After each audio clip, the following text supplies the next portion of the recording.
Good morning everyone. Morning, happy Monday. Happy Monday, 23rd. Ooh, 1 day for Christmas for me, 2 days for Christmas for you guys. How's everyone doing? Let's do our levels together for today and our watch list. I'm gonna give it a little bit of time so everyone can come to YouTube. And yeah, let's go through a few charts and let's see what's good for today. Honestly, I think this entire week is a week for scalping only. Don't really think we should like expect much because the volume is gonna be very low, most likely, probably. So we'll see. We'll see. Okay, let's start. First, SPY. Okay, SPY is definitely the level where it is right now. Not yesterday, Friday's close. If you can use that level of support, most likely we're gonna go through to Friday's high, and then I will say 600 is the next big level that I see on SPY. If SPY rejects Friday's close, most likely this is only a bear flag, and the first level that I see after that is 584 or 582, and then the entire gap till 575. So SPY, I will say the key level to watch is Friday's close. That's the level we want to know. Like, we need to watch and see if we're gonna, like, the key level to know if SPY today is gonna be bullish or bearish. I think if SPY rejects Friday's close today, this is only a bear flag. QQQ. Okay, QQQ looks a little bit more bearish because it closed with a lower high and lower low. So it's a little bit more complicated than SPY. SPY has very clean levels, but I will say 514 is the level to watch on SPY on QQQ. Yeah, 514. If cannot hold 514, most likely QQQ is gonna be very bearish. And then we have a little bit of support around here, this level here, 505, 506. And then the big one that I see is a little bit of gap here. It has a gap here below 592 and 596. Yeah, I honestly think this is a level that the Q should go and retest. It's a gap. It has a little gap there. But yeah, if the Q is bullish and it holds 514, 515, I will think it's gonna retest Friday high. But I like more SPY. I think SPY looks way cleaner than the Q with Friday's close level. Let's go through the video stocks. Nvidia, 136, very important level. Nvidia, if you can hold 136 or Friday's close, I think Nvidia is gonna be very bullish. And on the coming days, we even can see all-time high retest. So watch out for Nvidia if you can hold 136 as support. Yes. Yeah, 136 is an important level. Look how it rejected ugly here on, when was this? Wednesday, and then it was support, support, support, support, support. Now it's acting as resistance. 135 and 136, that's a level we want to see Nvidia breaking. If rejects, this is another bear flag also. If rejects, it's a bear flag, and most likely it's gonna go down to 128 and 128, and then even lower. The next big support that I see for Nvidia is this one.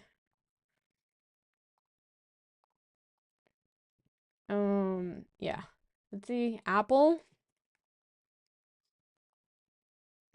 Ooh, Apple is still very strong. I think it's the strongest one right now, right? Mm-hmm. So Apple, Friday is close, the level to watch. If can break that level, it's gonna make a new all-time high. And basically, we want a way to see. I will not short Apple, even if rejects here. I don't care if Apple goes under that level, if it cannot break that level. The only thing that I'm looking for on Apple is a break and retest to new all-time high, because how strong Apple it's being compared to anything else, to be honest. So I would not go and try to short Apple even if reject Friday high. Microsoft. Microsoft is looking pretty weak. I honestly don't like this chart. It looks like this is an important level of resistance. Yeah, I don't like this chart. If it breaks Friday high as support, we could see Microsoft going to all-time high, back to all-time high. But I don't really love this chart. This daily candle is ugly. But I will say Friday high and Friday low. That's the two big important levels for Microsoft. So far Nvidia, I like SPY, Nvidia, and Apple. What else? Oh, Meta. Another ugly chart. Very clean 600 rejection, 600, 604. This is all-time high, so Meta rejected all-time high. Meta is looking pretty weak. So if the market is weak, Meta is gonna be one of my number one to play a reaction. Pretty much this break, it already broke support, retest, and we look for a lower low here. So Meta, yes, either a reaction of Wednesday and Thursday low, or 604, 600. So we have all these levels that can play out as a reaction point on Meta, but definitely pretty bearish compared to everything else. So Meta will be one of the ones that I wanna short or pay attention to if the market is weak today. Meta for weak market, Nvidia, Apple, SPY for strong market so far. What else? Broadcom.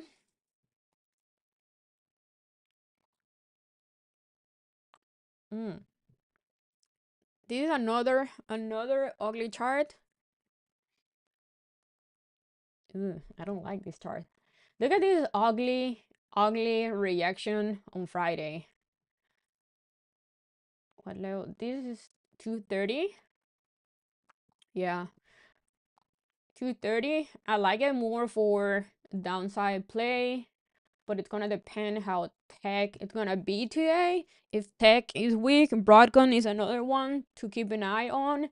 Another 230 reaction here, and it has a huge gap below. Look at this gap here, big gap. This was earnings gap, I think. Yes. So put alerts on here.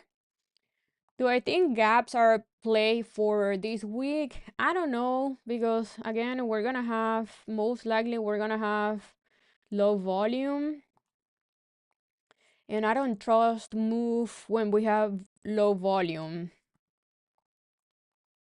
Well, we shouldn't be trusting move with low volume.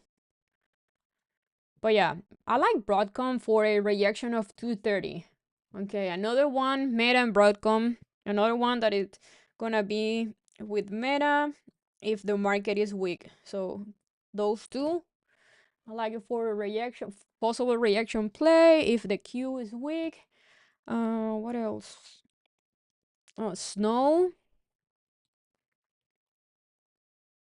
Snow, pretty much the same thing that we talked about, like we talked about last week, the past few days.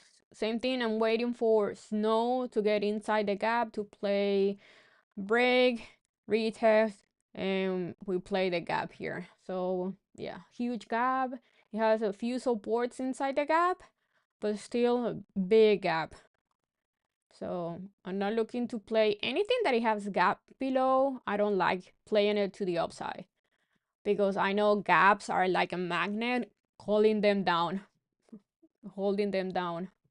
But snow also has a big gap above. So which gap is gonna fill first? Look at this huge gap above. I think it depends on the market. If the market is crazy bullish, let's put a alert here at this gap above. So it's gonna depend on how the market is gonna move the coming days. I think December is already dead because Christmas and New Year's Eve it are in the middle of the week, so it's already killing volume, killing the market. Google. Another one that it has a gap below. Again, I don't like going long on anything that it has gaps below.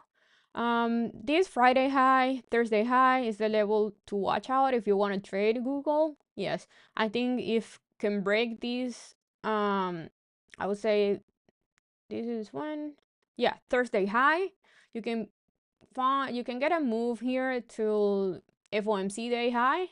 If rejects there, you could get a move toward maybe 190 or even Friday low or even lower till the gap. Who knows? But yeah, Thursday high is the level to watch on Google. Very clean level there. Very clean level on Broadcom, Google, Nvidia, Apple. Let's go through Amazon. Oh, same thing. It looks exactly like Google. Like no difference. Doesn't have, well, it has a little gap here below. But still looks here it looks exactly like Google. Friday high, Thursday high is a level to watch out. I'll put it like this. Yes. So basically Friday high, he can hold that as support. We could have a bounce here, and if you reject, most likely we get either a retest of Friday low or lower low. So yeah, Friday high also. JP Morgan. A little bit weird because it bounced. Well, this move was based on rates, based on what the Fed said on Friday. So this, so 240, I will say, if it can break 240, definitely crazy bullish. If not, it's gonna just fade down. I think I made the mistake of buying for this week because I completely forgot we had a short week. I should have bought like 2 weeks out. I should have bought, yeah, I should have definitely bought 2 weeks out. But we'll see. I think if it goes back under 235, 234 is extremely bearish. And yeah, most likely we're going to see the gap getting filled the coming days. Maybe it's a bear flag like this. Who knows? But I will say 240, 240, 239.50. If cannot break that level, that resistance is definitely still bearish. Tesla.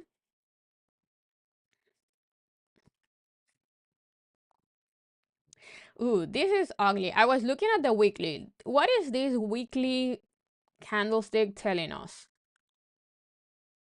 That is a ugly rejection candle on the weekly. I do not like. You don't want to see this candlestick at the top. You don't want to see that. That's ugly. Yeah, that's ugly. You do not want to see a candlestick like that at the top. Look at this candle like that. What it comes next? Sell off. Look at this candle like that. Long wick at the top. Long wick at the top. It looks bearish. Look pretty bearish, honestly. Yeah, look at this candle like that. Down. Look at this candle like that, down. That is an ugly reaction candle, especially on the daily. If you see that on a big time frame, that's bearish. But so that's the weekly. How's the daily? The daily ugly candlestick also close with an ugly bearish candlestick. Can you have today's can Tesla be green today? Yeah, it could definitely like bounce out of the 419 level and then reject again. This whole level is rejection, also a rejection. So it could definitely bounce today and reject again here. So I honestly don't like Tesla. Don't like how it's looking. These past three candles are pretty bearish. The weekly is bearish. But this is previous all-time high, so it's gonna hold previous all-time high. Maybe, I don't know. I don't know. I like more Tesla if it loses Friday's low to play the downside. Honestly, if it bounce, I'm honestly not interested on playing Tesla to the upside. Even though I can see it, well, it's already bouncing pre-market. This is previous all-time high, which is important. But I don't know. I don't know. I don't like that Tesla weekly. That Tesla weekly is ugly. How's the monthly? The monthly is also ugly. Yeah. But yeah, this is what I don't like. This weekly candlestick is definitely bearish. And you have this. Yeah, I don't love this. This one. I think Tesla most likely is gonna give us a bigger pullback. But on the smaller time frame, I can see it probably doing something like this, going a little bit higher maybe, and then rejecting. That was too low. But yeah, that could definitely happen. Like go a little bit higher, even up to here, or even up to here, and then a new lower low. We'll see. We'll see. Yeah, 360 will be a big level there. But yeah. Is it gonna get there today? I don't know. That's gonna be a big move. I'm still holding Starbucks, another one that I should have bought for next week, not for this week. Again, I completely forgot. This week is a short week, very short week, and it's most likely a dead week. I still like it. Under 90, I think it's still very bearish. Yeah, even if it bounce here, bounce and rejects 90, I still like it, and I most likely buy like a 2 weeks out put contracts. Yeah, I still like it for more downside. If it holds 90 as support, like strongly as support, where it's gonna bounce back probably till 97, or most likely here, till here. Yep, till here, 94, 93.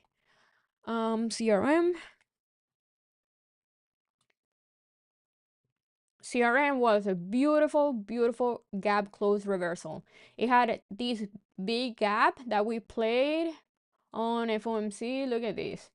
It had this huge gap here. It got filled,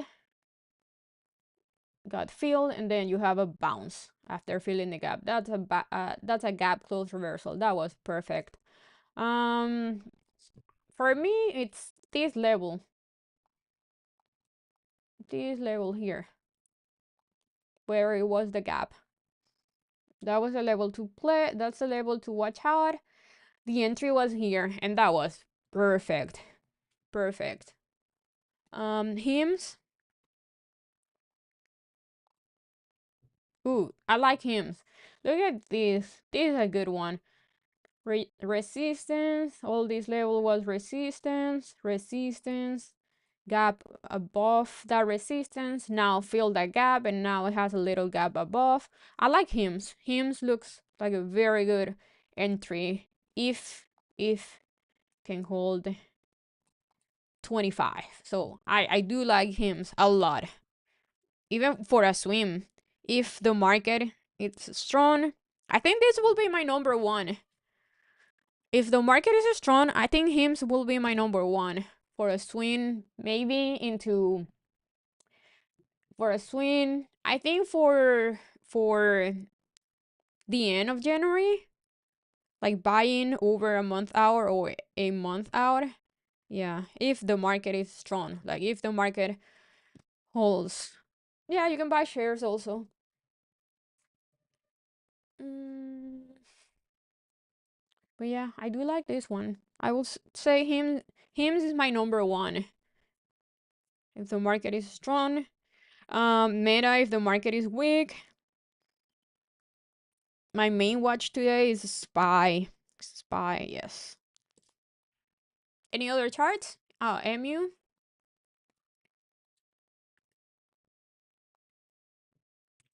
MU.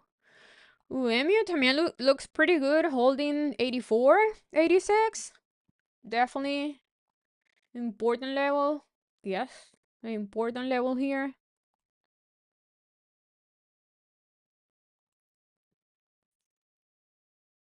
Beautiful, beautiful.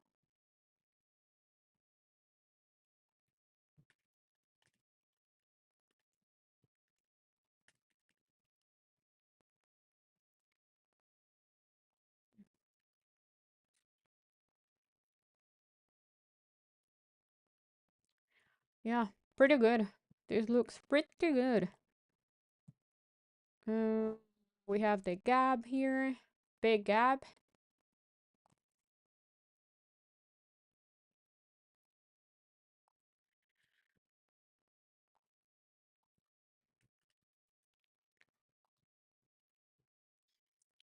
But I don't know if I want to play a gap this week.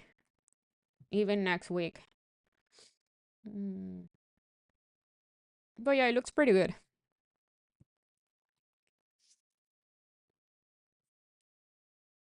It looks pretty good.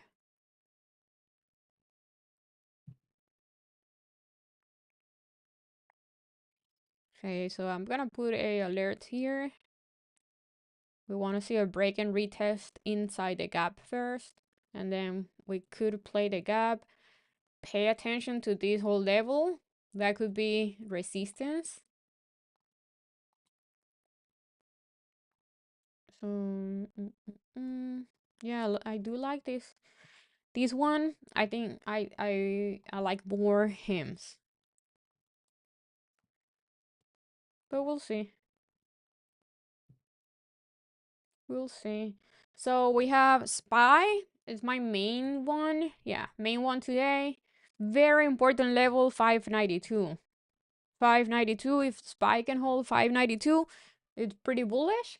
And then we pay attention how it's gonna react to this high here. But I do think if Spy really breaks 592 and it holds there, I think the coming days we can see Spy back to 600. Yeah, definitely very important level. If we see an ugly rejection at 591 or 592, this is just a clean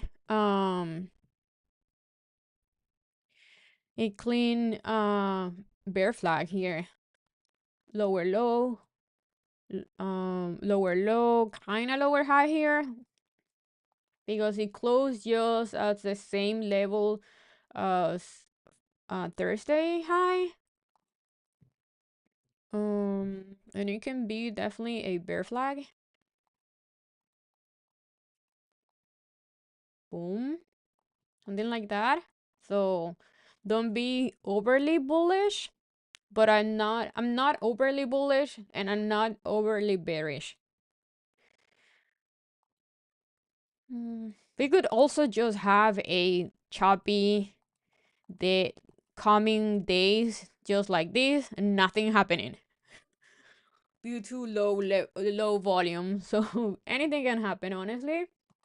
So yeah, Spy, Nvidia, my main watches for today: Spy, Nvidia if can hold 136, Meta if the market is weak. I would love to see a bounce to 600 or 595, and then we play the rejection there. What was the other one? Broadcom. Broadcom 130 230 rejection. Again, if QQQ, if tech is weak today, and hymns, I like it. If the market is strong, and I think that's it. That's our watch list for today, right?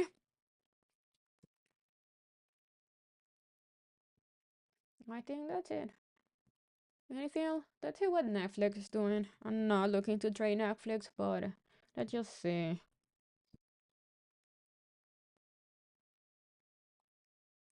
Kind of looks like a Head and Shoulder, and it has a gap below. This could be another one. There's a little bit of support here. I would love to see Netflix going lower here and filling the gap. I'm gonna put a alert there, so we can play a bounce out of this gap fill. Basically a gap close reversal there. I already did CRM, I already did Starbucks.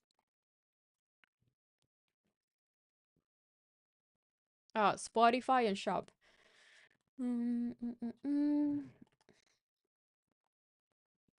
Spotify, just exactly like Snow. We talked about this one again a few times last week, so put your alerts and be prepared. On this one, big head and shoulder with a gap below. Shop, another one that also has a big gap below. So we needed to see it first losing this support here. Yeah, if you lose this support, we can play the gap also. But again, we need the market to be weak. We need the market to help us with these gaps. Palantir. Oh.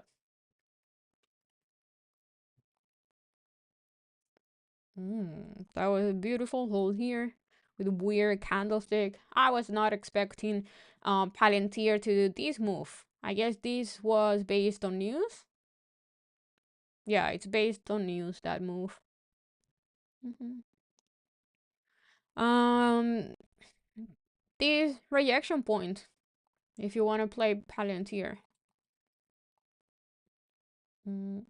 So that high, all-time high, you either wait for a break and retest to the upside, or I would not short this one, or I would wait for another pullback to this support, see how it reacts there, and then maybe play another bounce here. But I will not go short on Palantir. You do not want to try to stop a rocket.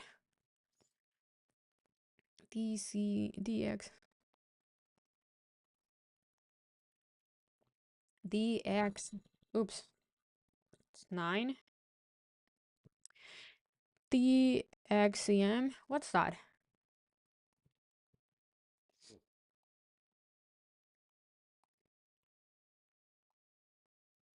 Damn. What a gap. What a gap.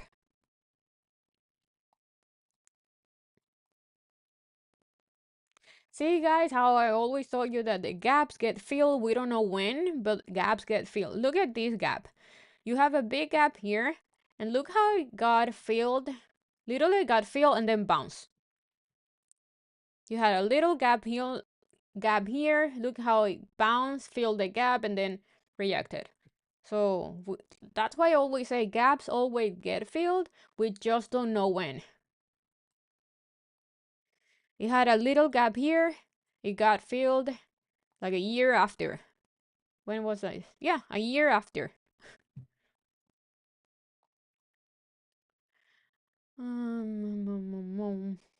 It had a little gap here. It got filled month after. I don't know how this one moves. If you move a lot in one day or not. But pretty interesting.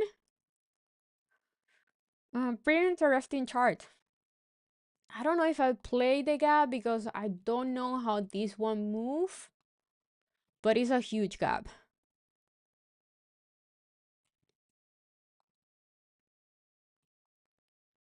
Yeah, it's a big one. So 82.50 is the level you want to see it holding a support for a possible gap fill play.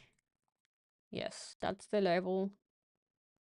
I'm gonna put it on there just in case I want to try it out, test it out, and buy maybe, I don't know, 3 contracts and see how if it works or not.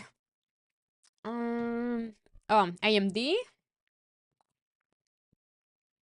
I will not touch this one. I was expecting AMD to hold 120, and it's rejecting. Friday closed with a rejection of 120. 120, 122. Give me 1 second, I'm freezing.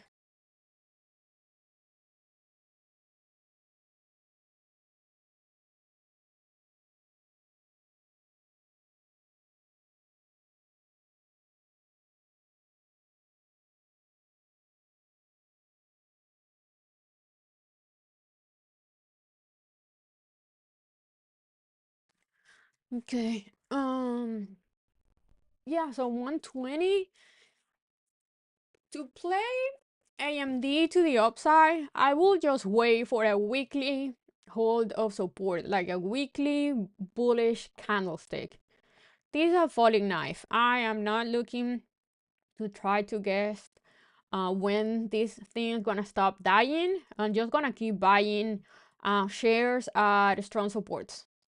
So we wanna see higher highs and higher lows to play this one to the upside. So far it looks like an 120 reaction.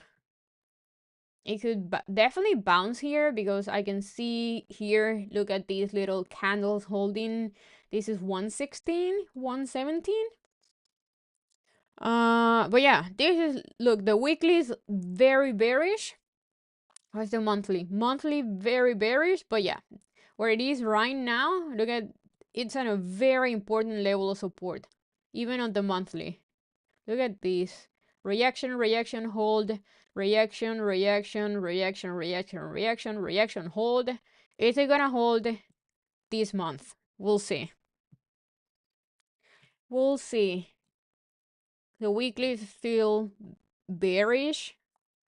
So yeah, we need it. AMD needs at least 1 week bullish, one weekly candle bullish, because the daily is not working out.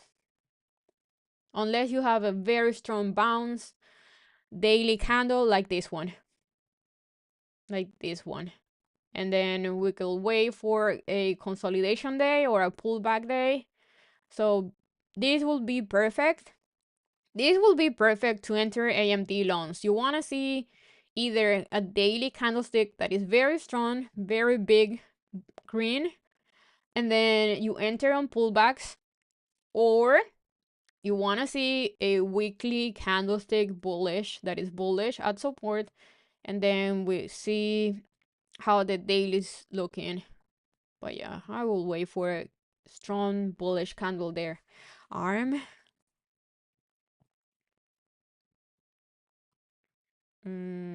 Nothing that I like here, to be honest. Yes, I can see it holding here. This little level, but nothing that is interesting enough for me to play this one.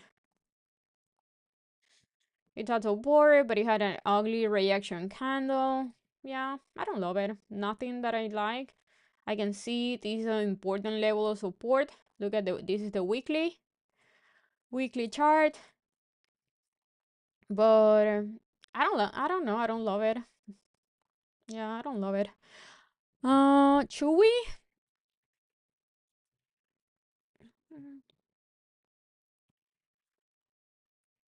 Oh,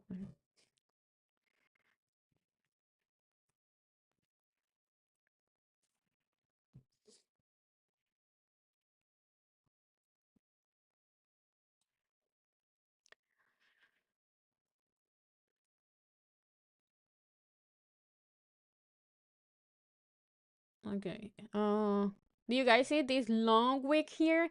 when you see a long wick and it's towards the trend, it's going with the trend. So let's just say this has an uptrend, right? Very choppy, big uptrend, but it has an uptrend, and you have a long wick here at the uptrend. It's gonna feel that wick. It's kind of like a gap.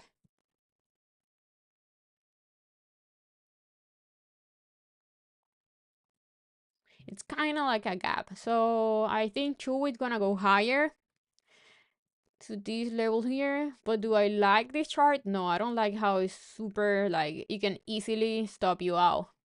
Maybe with shares, but I will not waste my time with this one.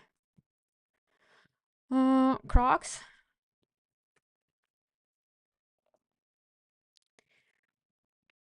Same thing like the other ones, has a gap to fill above, and you need to wait until it's inside the gap to play that one. So same thing like Snow, Spotify, Shopify, big gap above, ugly reaction here. Needs to be inside the gap to play this gap, and yeah, just put alerts where the gap starts and be ready. That's it with Crocs. QUBT. QU. What's that?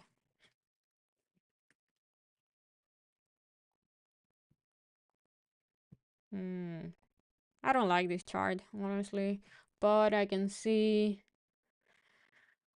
this whole area of support.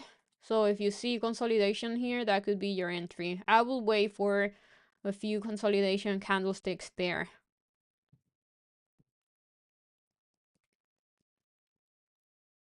Sound.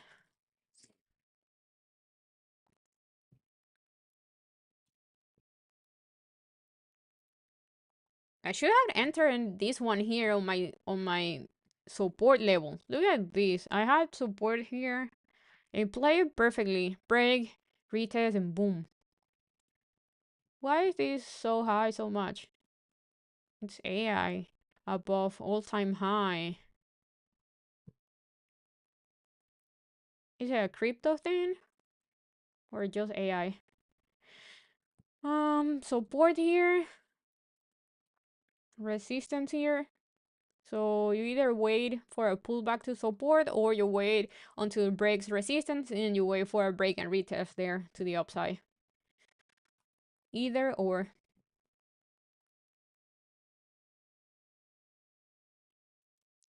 Oh, FedEx. Damn. Look at this perfect reaction here. And now we have a perfect support. 270. I remember we played what we enter here at the support, right? We enter here and we played it had a huge gap here. Yeah, I remember this one. Yep, it was like that. This is what we play here. We play the support here and we play to the upside. I think I got out here at this resistance. Yep, that was beautiful. 270. 270 is the level you want to watch out here. Look how it reacted in the past. Like here you have a clean break, retest, and boom. This big move was based on earnings, right? I think it was earnings.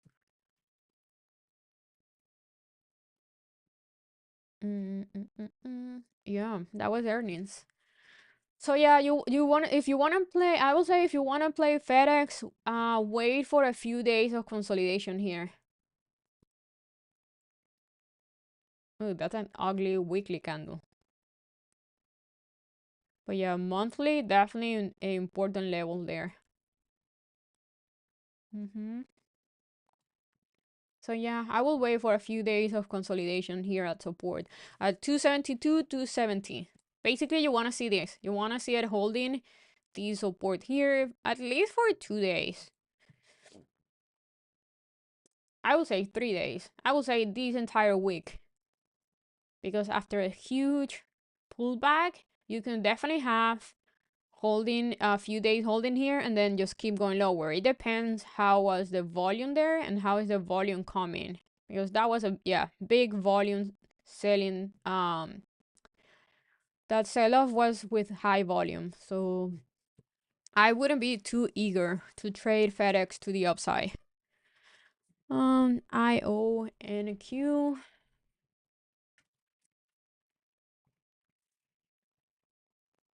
Friday high, same thing with the other ones. Friday high, very nice uptrend. I guess this looks like it's been moving based on news, this uptrend, because the daily candlesticks are kind of weird. You have a bunch of wicks at the top, but keeps going higher. Well, high volume, so most likely keeps going higher. I don't know if today or this week it's gonna keep going higher or give you a pullback to this level here. But yeah, I will wait until it breaks Friday high or pulls back to 37, 36, 37 and holds there to play the upside continuation.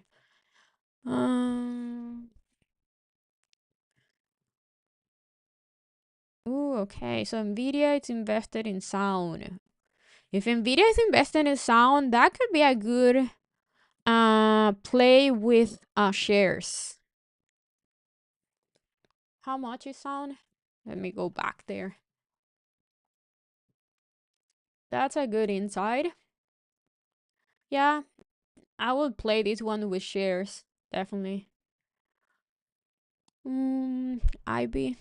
Oh, that's Bitcoin, right? Bitcoin. Let's go through Bitcoin. Look at this. Bitcoin lost its uptrend. So, BTC. I told you guys, 100K was what's the ticket to get out. Look at this. Bitcoin lost its upside momentum. Yeah, so I honestly not interested on playing anything related to Bitcoin to the upside. Big. This could be the next stop for Bitcoin for a little bit, maybe bounce here again and retest 100K or 102, 108, 104, or just keep going lower. What's the weekly here? Yeah, the weekly is a engulfing bearish candle.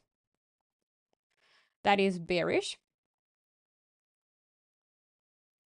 So I'm expecting a little bit more downside.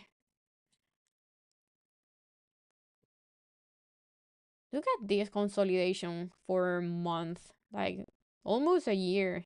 This is pretty interesting to see this. This is a big consolidation. That's why it had a huge move to the upside. Maybe it's gonna do pretty much the same thing. More consolidation and then another boom, maybe. I do think the market and Bitcoin are gonna be bullish next month because of Trump. And I would love to see even a bigger downside on everything to buy the dip. I would love to see Nvidia even lower to buy more shares. I would love to see Nvidia doing the head and shoulder that he has, that is fighting right now. But this weekly is looking pretty bullish. Look at the weekly here. Look at this weekly here, and then it keeps going higher.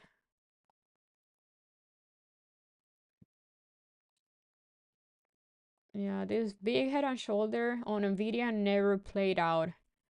I would love to see it going lower to 116.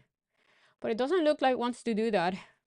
Coin, again, if Bitcoin is bearish, oh yeah, look at this level, beautiful reaction here on coin. This is 280. 280.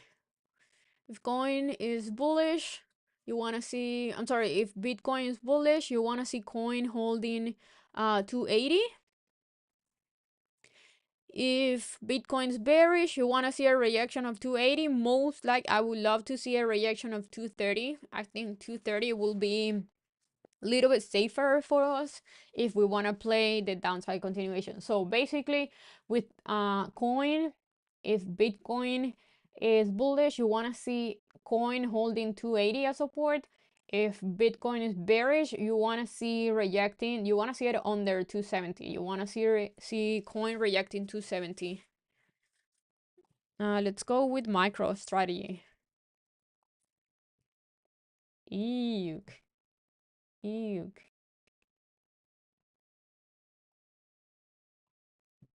Using support as resistance.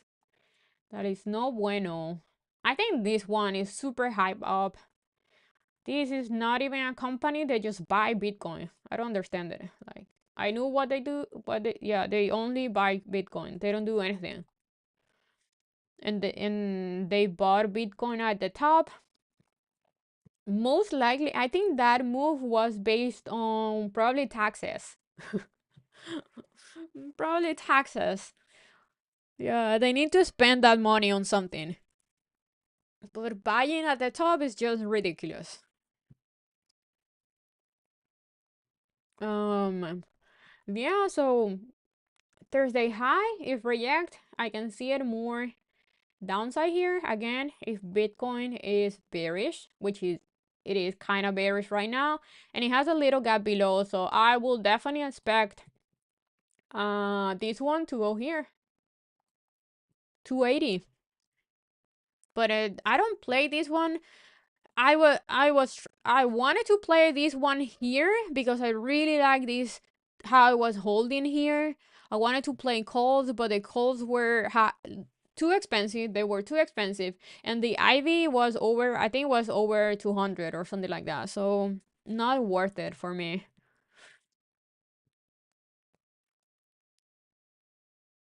Mm-mm-mm.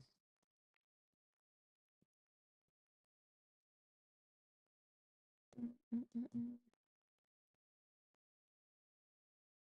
So what they do for business?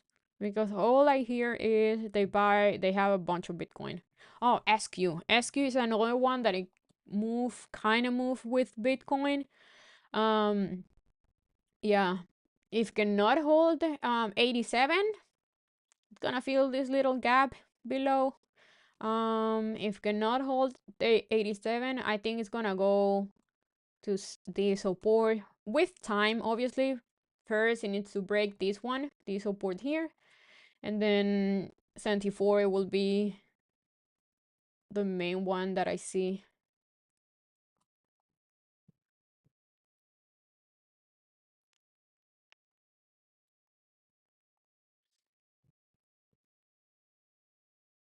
Any other charts? Oh, UPST. UPST. UPST. Another one with a big gap below. It's not looking too strong. I don't like this chart. When you have a chart that when you have a chart that it has a bunch of wicks, like ugly candlestick, weird candlestick with wicks everywhere, for me, it's not like a stable stock. Like, look at this. It keeps going higher here with a bunch of wicks at the top. Very wicky, very wicky. A lot of wicks at the top and keeps going higher. I don't like it. Just based how the candlestick look, I don't like this one. It's weird. We need to go for trades, for charts that it looks like easy, like it has a flow, not something that it looks super choppy. You want to make our life easier, not more complicated.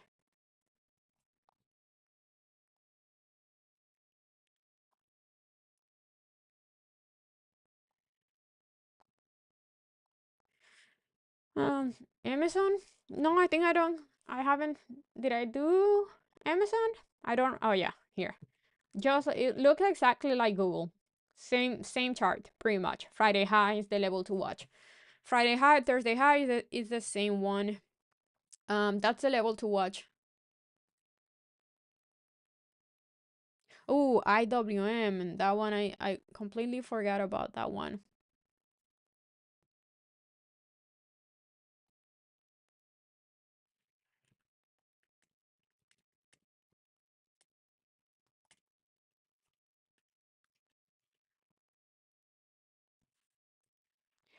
IWM.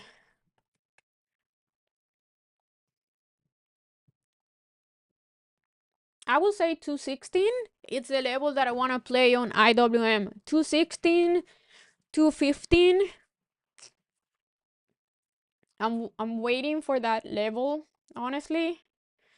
Ugly rejection of Thursday high. So basically Thursday high and Friday high is the reaction point that we want to pay attention to. And yeah, but I think 216 is the level to watch out here. If today we have a bounce here, watch out for a reaction. So we can play this. I'm gonna look to maybe play this one on with futures RTY. I like this one for a reaction play. Yes. But 216 is the level that I'm looking for a bounce on IWM. IWM, I was not expecting at all this huge move to the downside. That thing is dead. Dead. But when it wakes up, it's gonna be massive. Roku.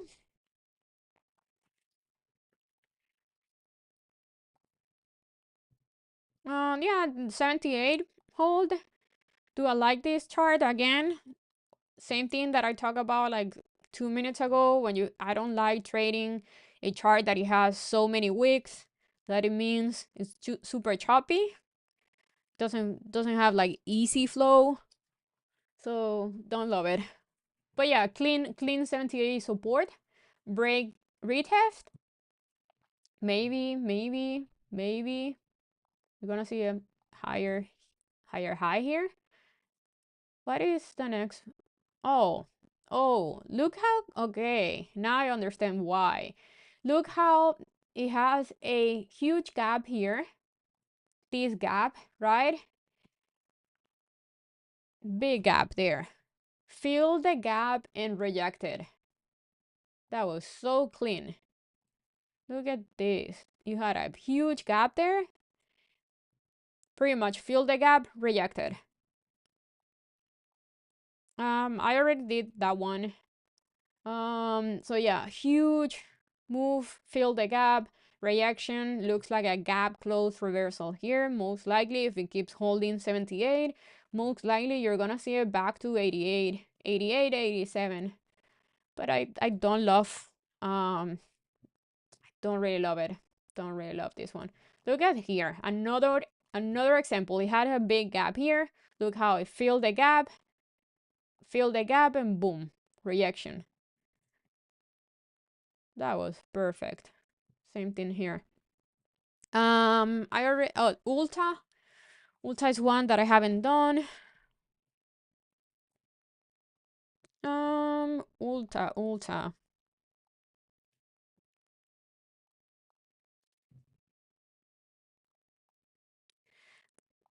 It's too far from the gap.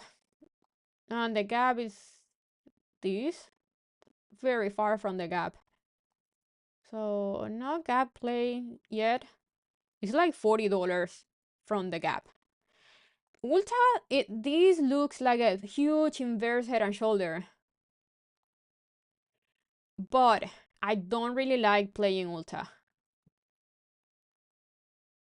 So, but it looks like he wants more upside, definitely.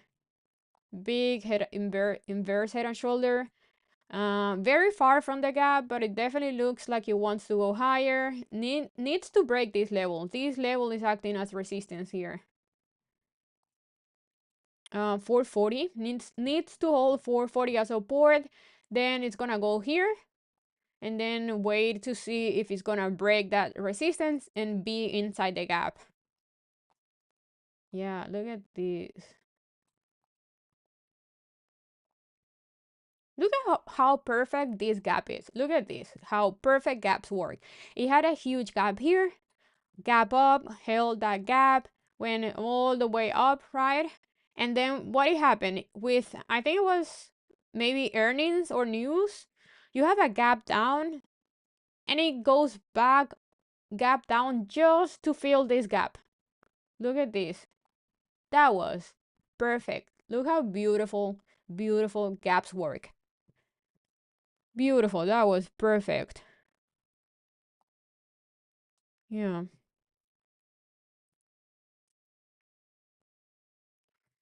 So yeah, we have 3 more minutes for the market to open. We already did all the a bunch of charts. I'm gonna go for a little bit more coffee, and I'll be back when the market opens in 3 minutes, maybe less.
Okay, I'm back. 1 minute till the market open.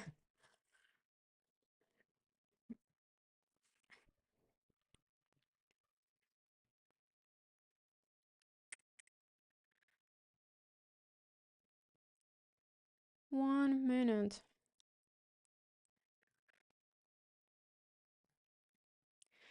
By the way, okay, market open. Ting, ting, ting, ting. I already made 5K with futures last night, trading overnight. So I'm not too eager to trade anything today, honestly. But we'll see, we'll see. Okay, what is JP Morgan doing? Okay, going a little bit lower. We'll see. 235 pounds.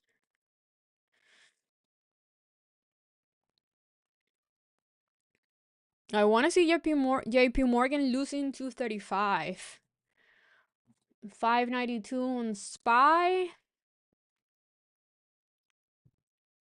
Pretty interesting. The Q holding Friday's close as support. 592 on SPY. It's my main watch today.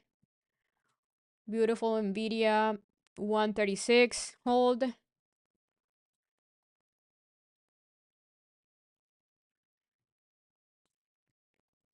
Meta 600, 600, 595. Watch out for Meta if rejects here. Well, you guys know what we talked about on when we did our watch list. MU. I got an alert on MU. What's going on with MU?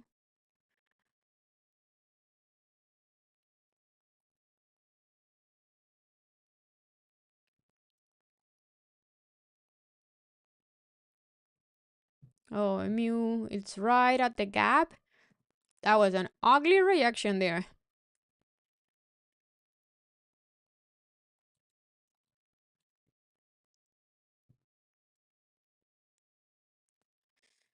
Another one, Meta 600. Let's see. Let's see if it's really gonna hold 600 there. Ugly reaction on Nvidia.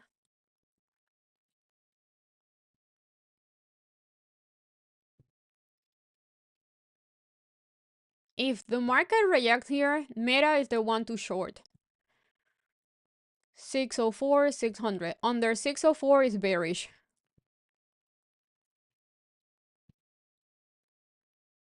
604 is previous all-time high, right? 604, 600.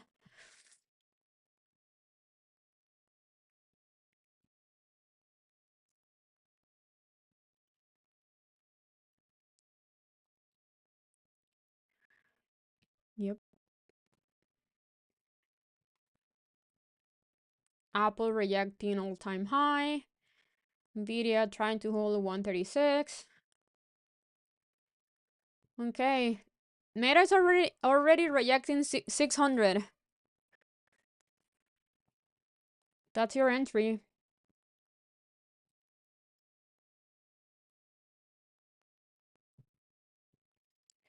That's your entry.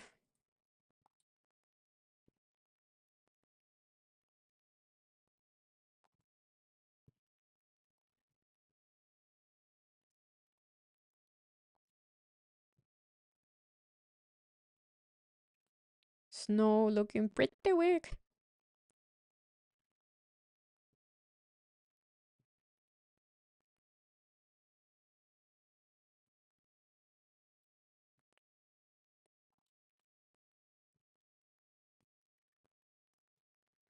Yeah, I just you're right. I need Starbucks to die. And JP Morgan. That's your entry on Meta.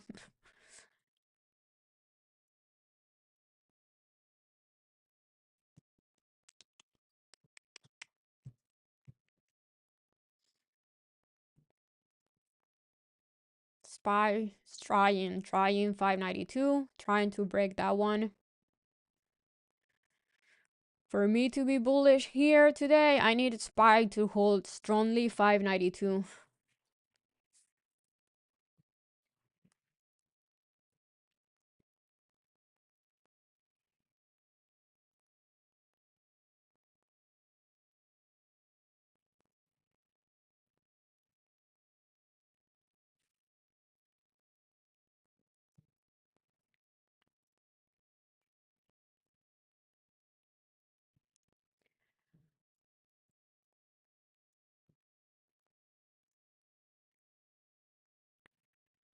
Okay, I got Meta. 595 puts.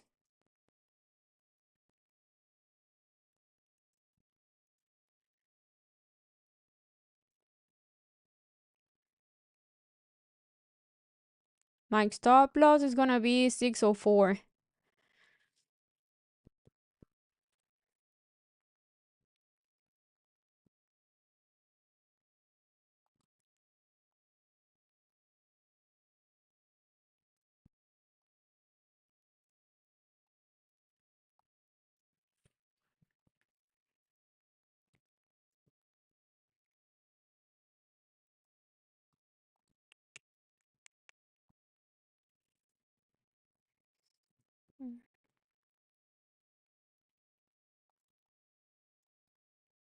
Let's give it some time to the market to really show us where it's gonna go.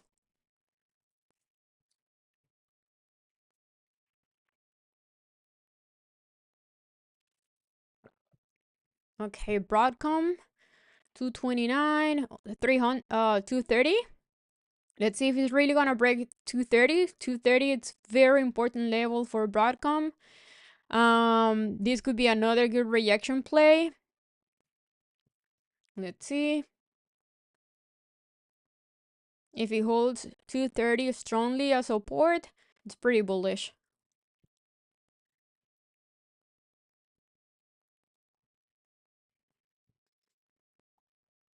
Nike. Mm, Nike, no, I think there are better charts than Nike, honestly. Okay, SPY still not holding 592.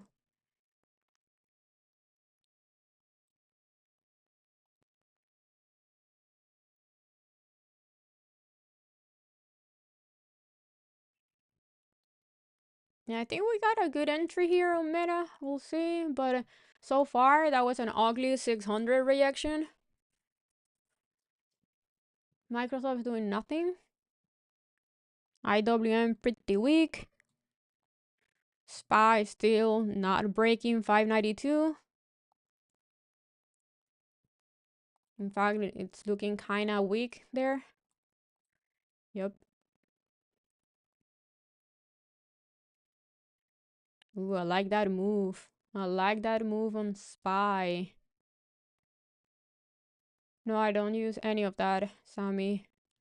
I only use market structure, my levels, and reading the candlesticks.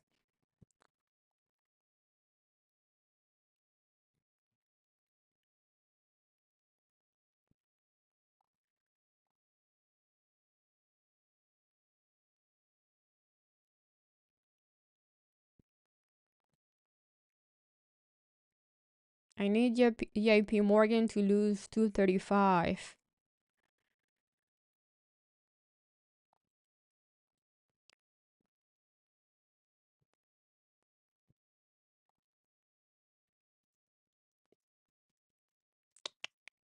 Nvidia is pretty strong. It's looking pretty strong. Anyone got Nvidia on that pullback to 136?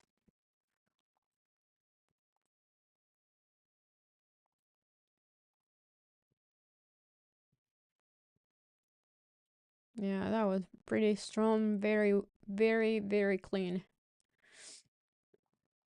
But the SPY still not breaking 592.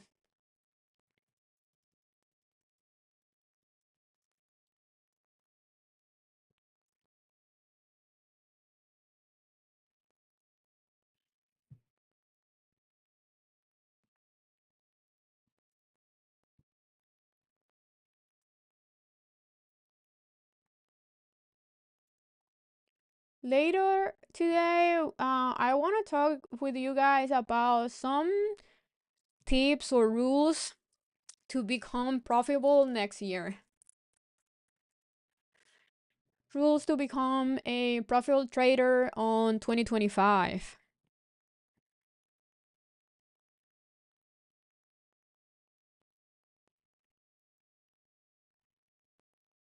Broadcom looks like it wants to hold 230 as support. We'll see.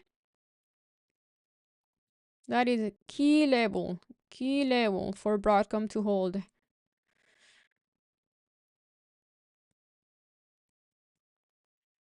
I want to see Meta really losing the VWAP.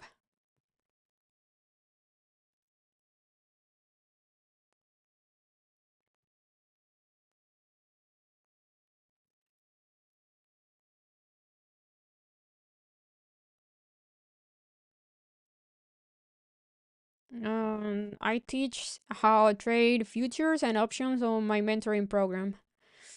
Okay, that was a clean reaction there.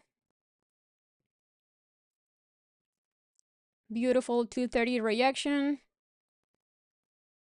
on Broadcom.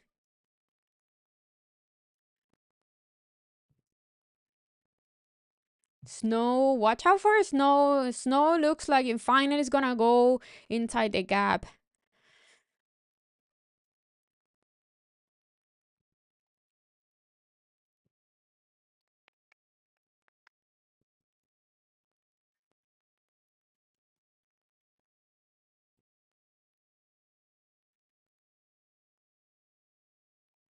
Tesla put flying. Yeah, Tesla weekly. It's pretty bearish.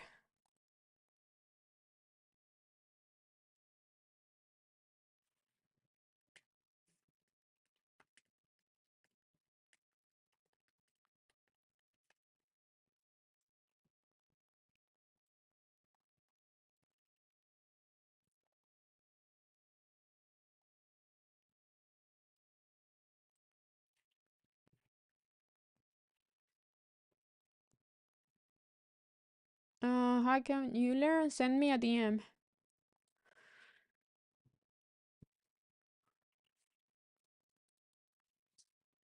Apple, Nvidia, looking pretty strong so far.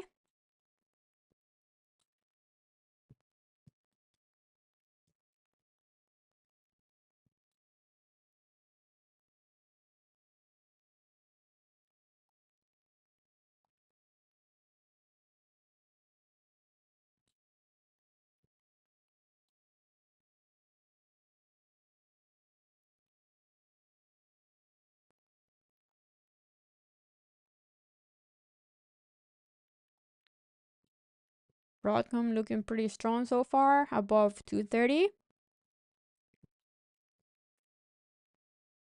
SPY still fighting there.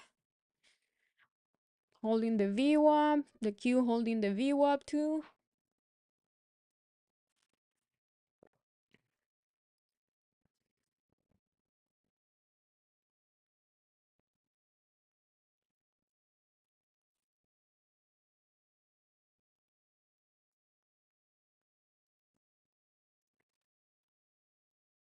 Don't like the gap and go Nvidia. We'll wait and add longer terms contract with the gap. Yeah, I think that's a smart thing to do, waiting for that gap to get filled on Nvidia. Yes. It looks like you're gonna get it.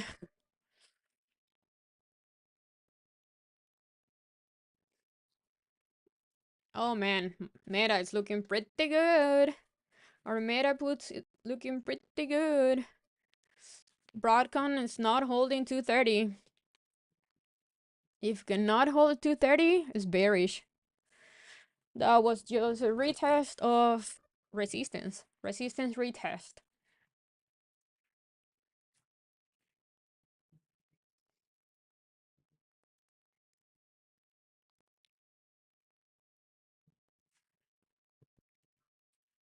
Come on, Meta, die. Die. Give me 530 already.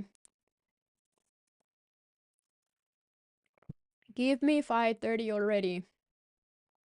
I'm sorry, 580. 580.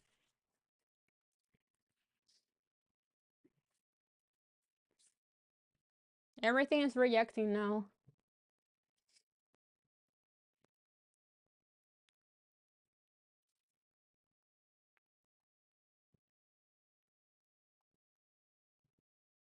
Ooh, I like that rejection on SPY. But I think I'm a little bit late. Gonna wait for a big candle to sell off here and then maybe entry on a bounce.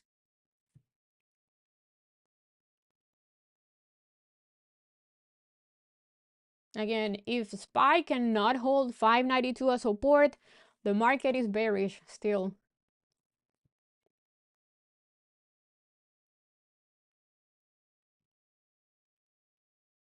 Oh, we have data at 10.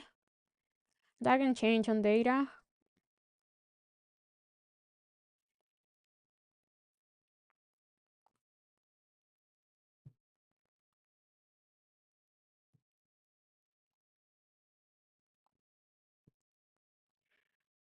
Why would anyone trying to what any of you are trying to catch a falling knife with AMD? That is the first, let me see. That is trading 101. You want to go with the trend. Do not buy AMD. Doesn't matter if AMD is green today. It's good if you're scalping or day trading. But look at the weekly, look at the daily on AMD. We need to wait for confirmation that AMD is really for real bullish.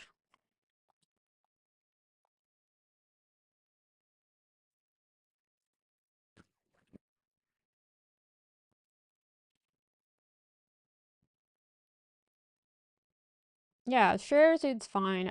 I'm just saying that people here are trying to swing trade AMD calls.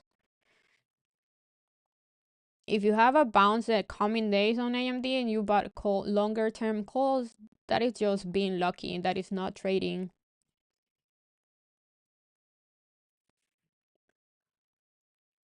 Nice pullback on everything. I would love to see Nvidia filling the gap to Friday's high, Friday's close.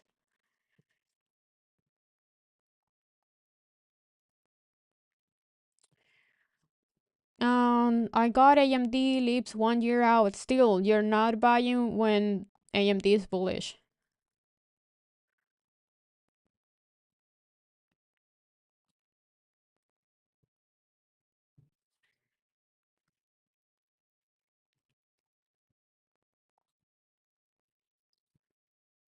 Morning, Rod.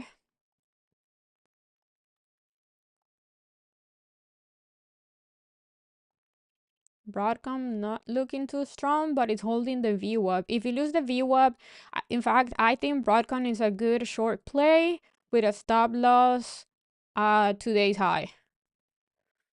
Just like Meta.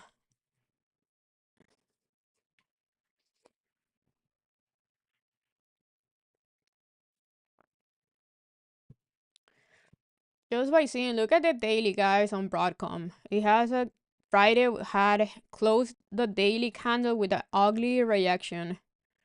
Pretty bearish. But I will wait until it breaks the VWAP.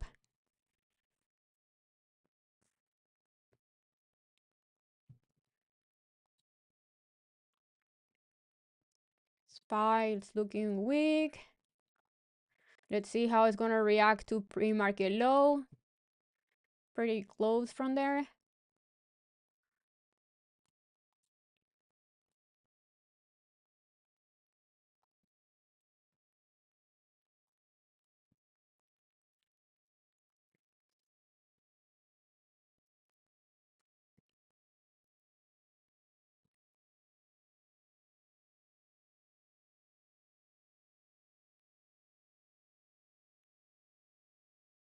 Nice move. Man, I missed my entry on SPY. Wanted to play the downside there.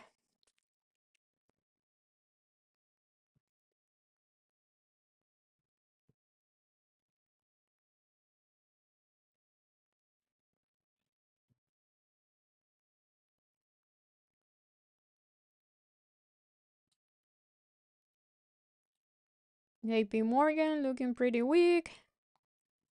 Needs to lose 235. And I'll be back on green on that one.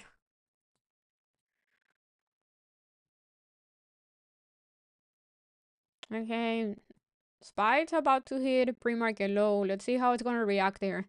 If it loses pre-market low, it's extremely bearish. Okay, we got data in 10.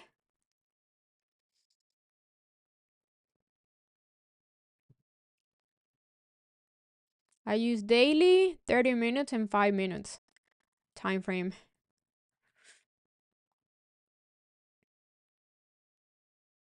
Ooh, Broadcom is reacting the VWAP.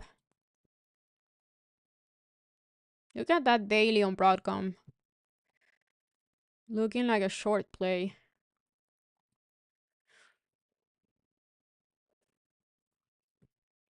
Let's see if Nvidia is gonna fill the gap till Friday's close.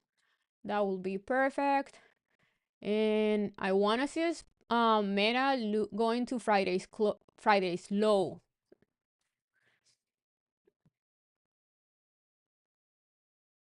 I'm gonna lock some profits on Meta around 588. That's morning low. That daily is looking ugly.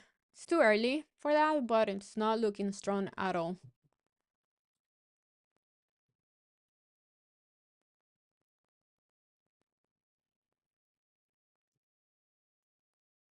Yeah, definitely data could change things here.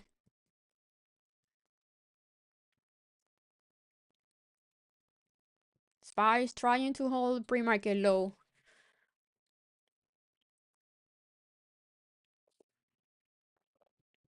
I kind of want to trade a bounce there, but data is like 8 minutes, so I'm gonna wait for after data.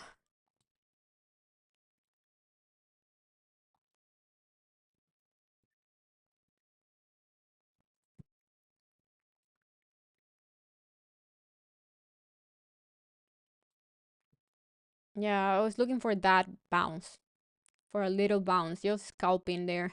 That was perfect. That was perfect.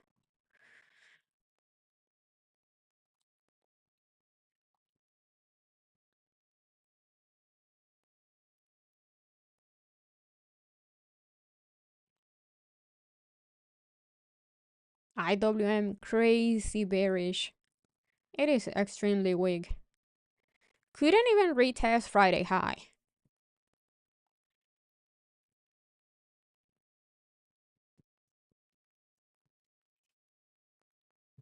That's awesome. JK. Nvidia not looking too strong. Come on, Meta, just give me 588. Go lower.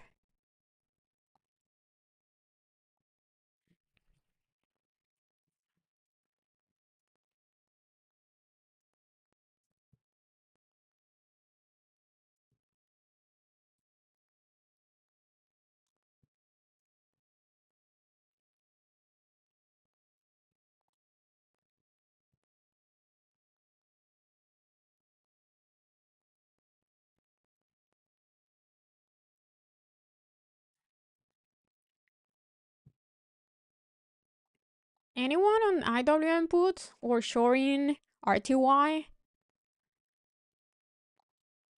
That was the trade. That was the trade.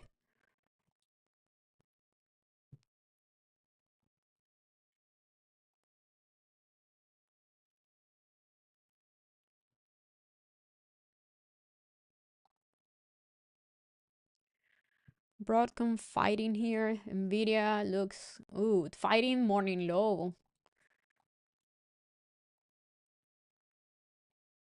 What's it called? The opening, the first number when the market open. That's the opening.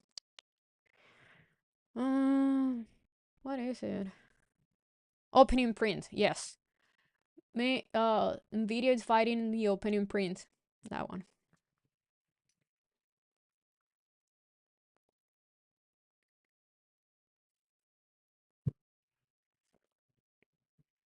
That was SPY perfect bounce on the pre-market low.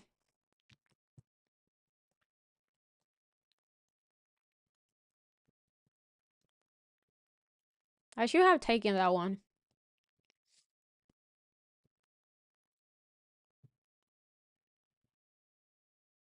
5 minutes for data.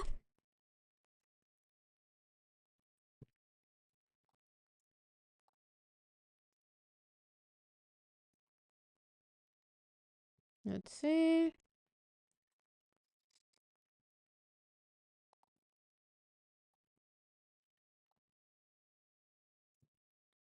Broadcom really fighting this downtrend.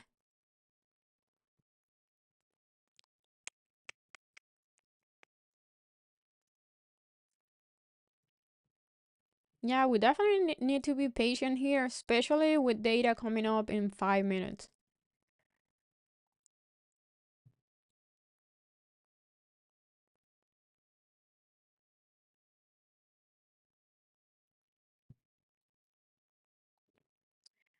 Big money on vacation, yes.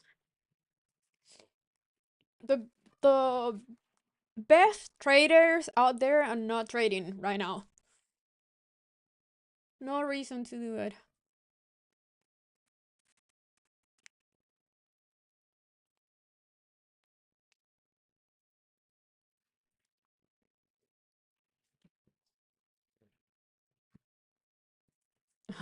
Big yield guys trading.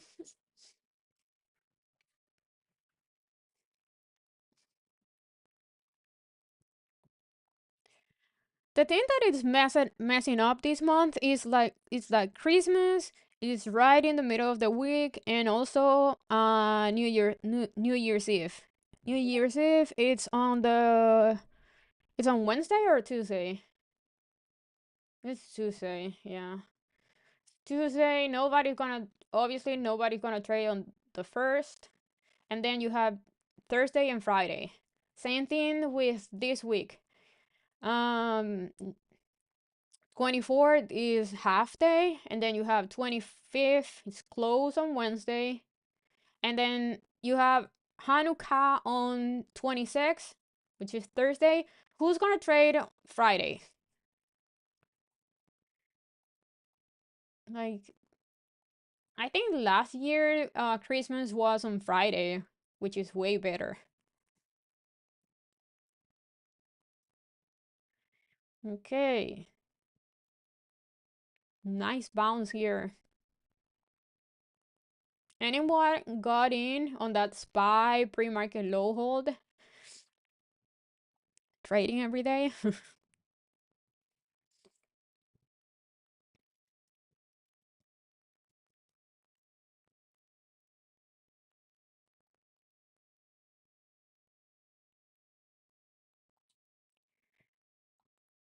Those are very good numbers, LT Martinez. Happy Christmas, Merry Christmas. Get out of here.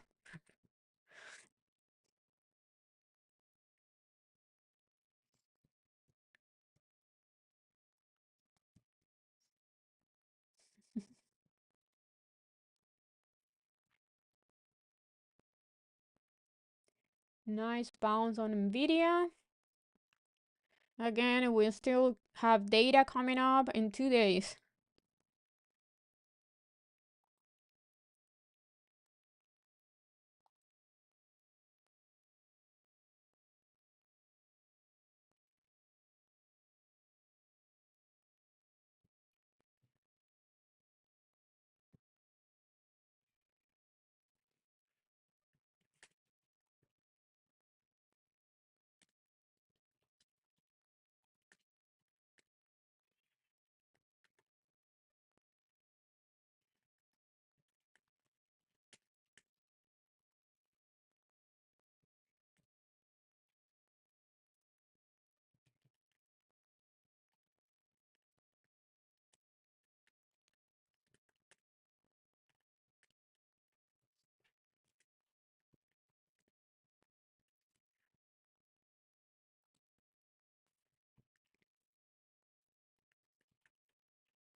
Still in Meta. What's my stop loss on Meta? So you know if I'm still in Meta or not, if I'm still holding or not.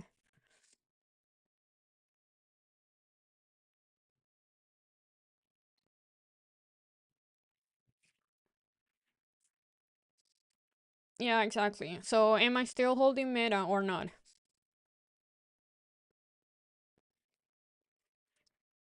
604. 604 is my stop loss there.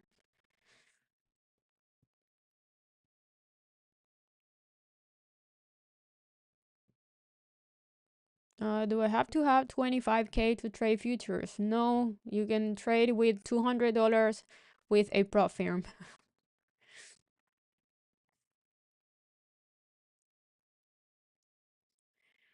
Okay, so data is out.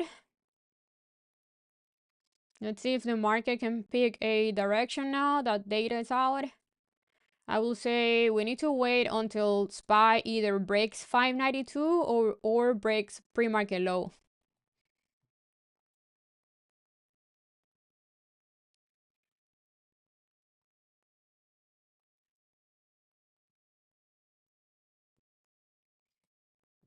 As long as keeps moving inside this level, there's no real trade here.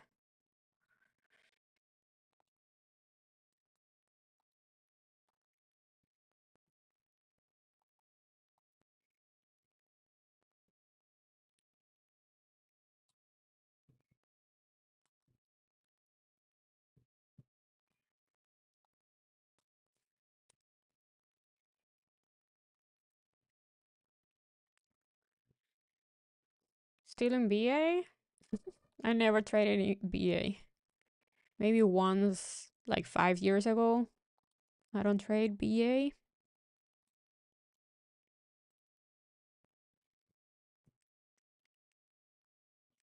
Broadcom, Nvidia, really trying to hold here.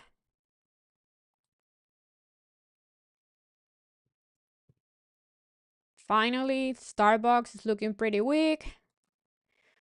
JP Morgan too. Let's see if finally it's gonna break 235.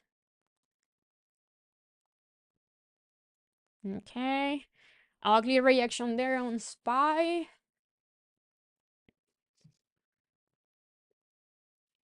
Apple fighting all-time high.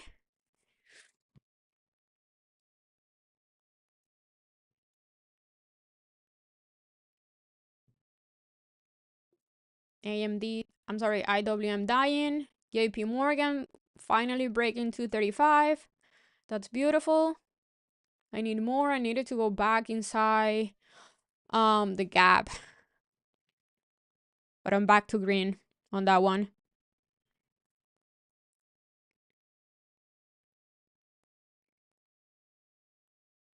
Yeah, 23% up on that one. But I needed to move it faster. 20% up on Meta.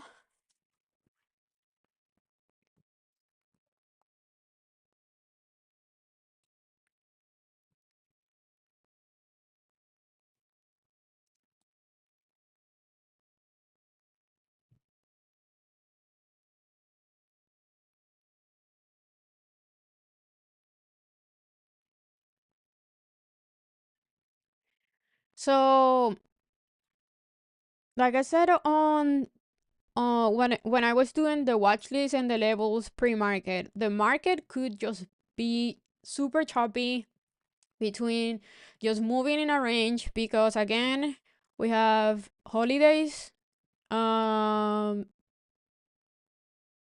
the middle of the week and low volume, so we can definitely have a very choppy day. Nothing happening.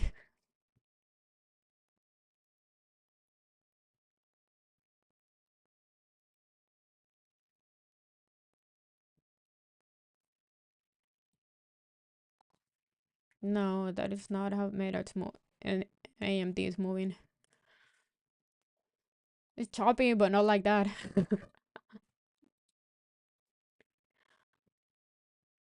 Meta is still looking pretty weak. SPY is still fighting pre-market low. If we want to play the downside on SPY, we need a strong break of pre-market low and then wait for a retest.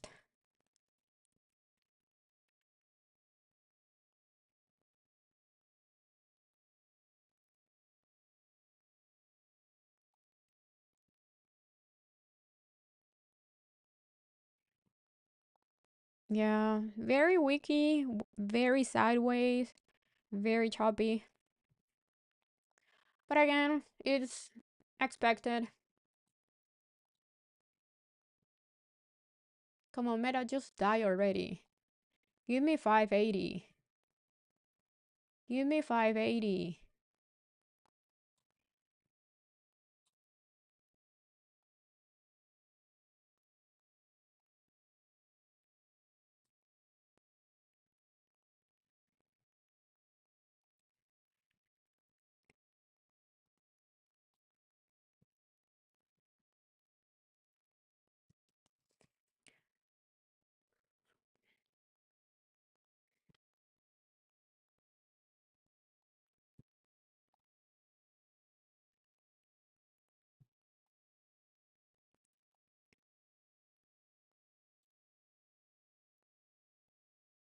Okay, SPY is looking pretty weak now. It's rejecting 589.50. Oh, thanks, Rosemary. Thank you.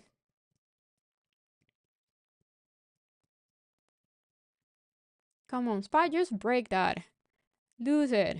Go. Go lower. Just die already. The next big support that I see on SPY is 584. Beautiful. Keep going. Keep going lower, SPY.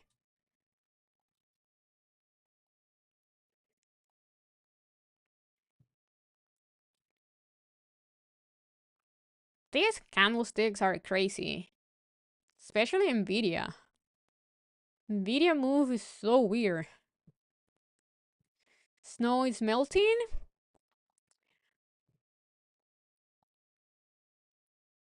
Still not inside the gap. Why I don't chart NQ or ES? Just compare. Go to the 5 minutes on both. Compare SPY to ES and NQ to QQQ. They're pretty much the same. Exactly the same. And on futures, I can't see gaps.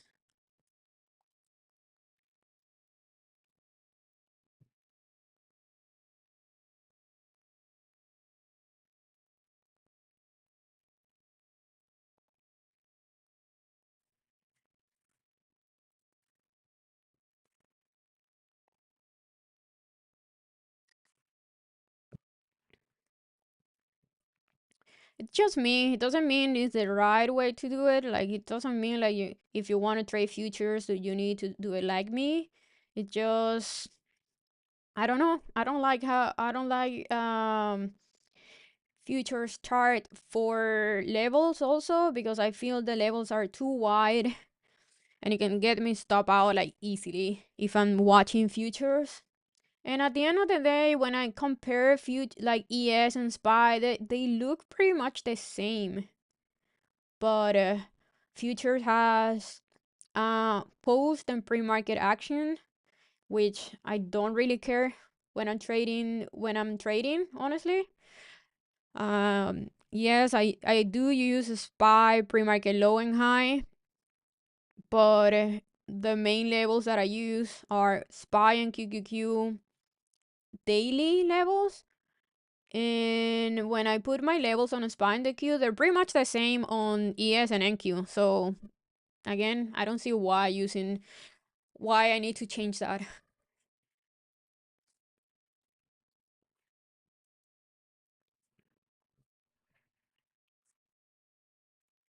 I can see regular futures gaps. So if I can see futures gaps, turning off pre-market and after hours, that will be even more similar to the SPY and the Q. So again, I don't see a reason why I need to change that. Nice, beautiful, beautiful. Man, I missed my entry on SPY puts when it reacted the VWAP. Mad.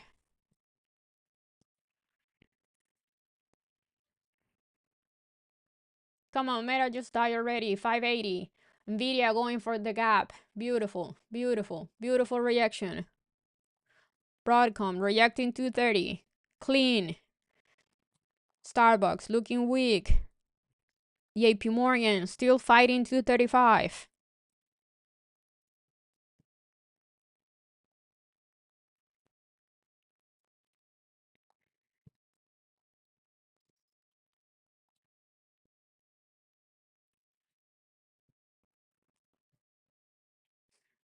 Oh, thank you, Homeland.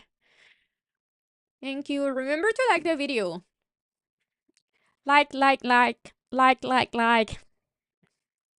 Come on, it's free.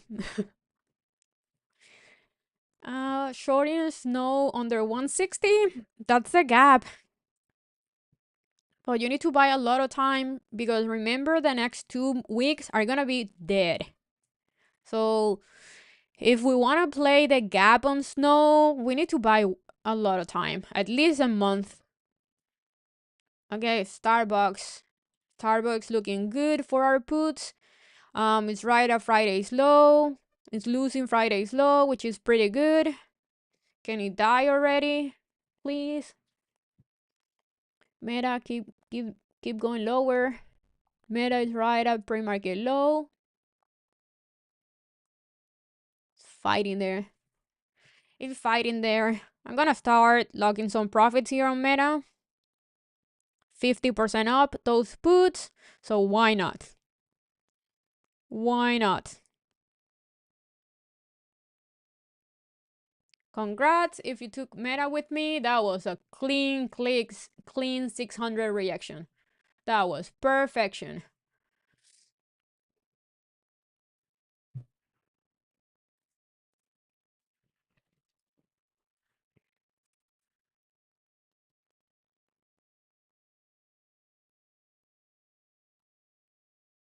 That was perfection. I sound like an on an auction. Yeah.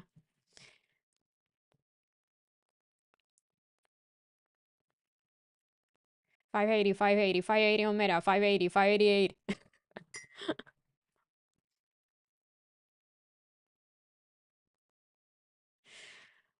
Ay.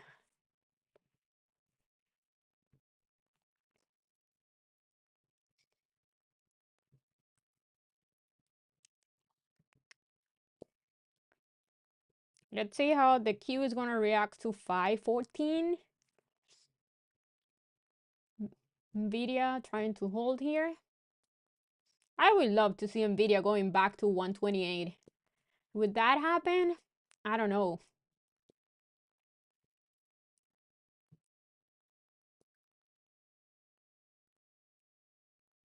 I do know. No lo sé.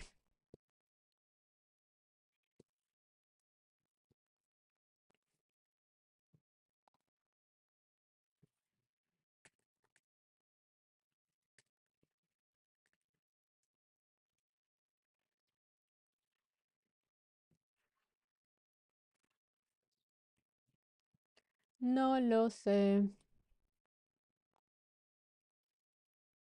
216. Are we gonna see 216 on IWM today? We can play a little bounce there out of the 216 level. I might do it with futures, most likely. If it goes to 216 pretty fast, I look for a quick bounce there. Starbucks looking pretty weak. Broadcom really holding. Really holding.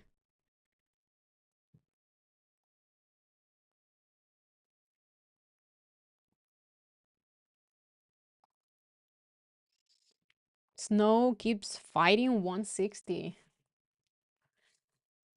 Can Apple just pull back already?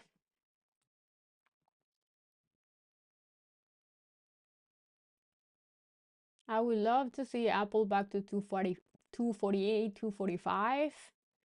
I don't know if we're gonna have that.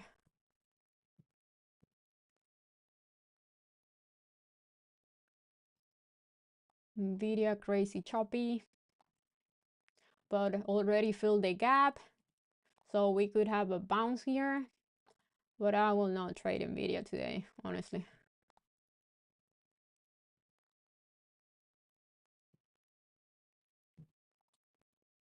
A bunch of nothingness, unless you played IWM reaction, SPY, VWAP reaction, or 592 reaction that was pretty clean, and Meta 600 reaction.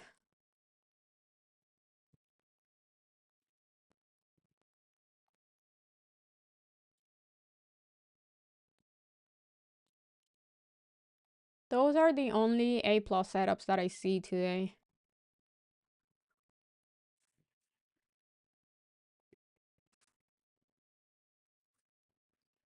Yeah, I'm always, not always, but yeah, I guess I'm a little bit biased on the downside because I love bear move. I love when the market is bear, but um the reason one why I'm bearish today is because SPY is not holding 592 as support. So if for me, if SPY cannot hold that level of support, um, we're still moving inside the big bearish candlestick from FOMC, and it still looks like a bear flag. I will say, like, if I see a SPY holding 592 as support, I will be super bullish, but it's not doing that.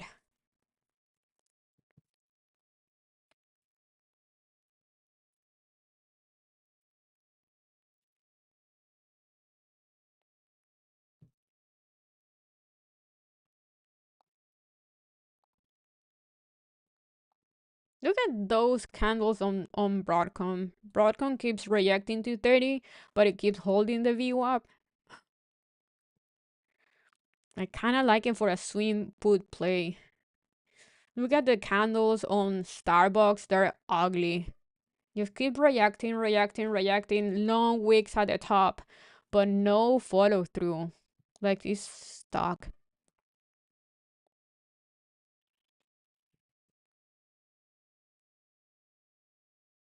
You play the 589.50 reaction there on SPY? That was clean. Clean, clean, clean. Clean, clean, clean.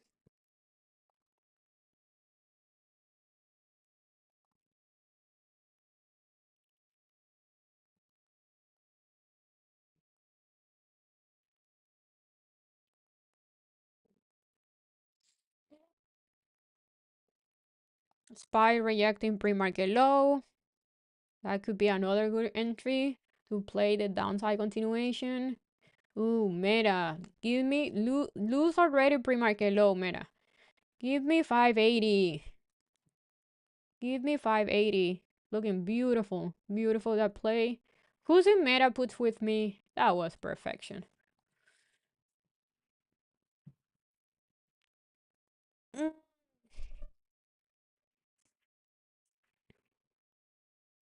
Pretty clean reaction there on SPY too.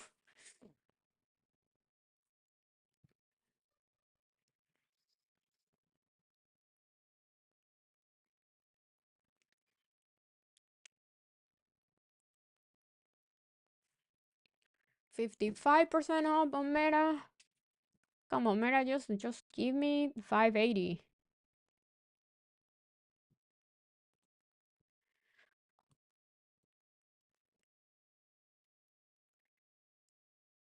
2025 with ADR.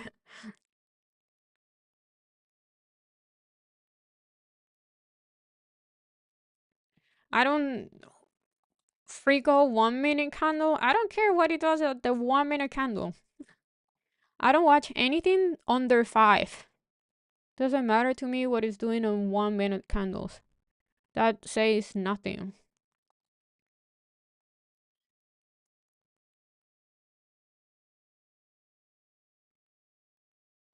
Yeah, definitely weird candles are because of low volume.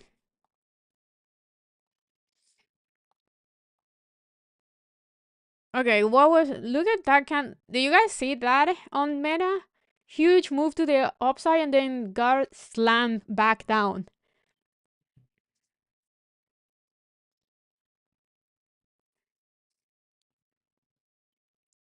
590 ugly reaction on Meta. That was so weird. No, I don't. The nanosecond chart, yeah. Let's try futures with the nanosecond chart.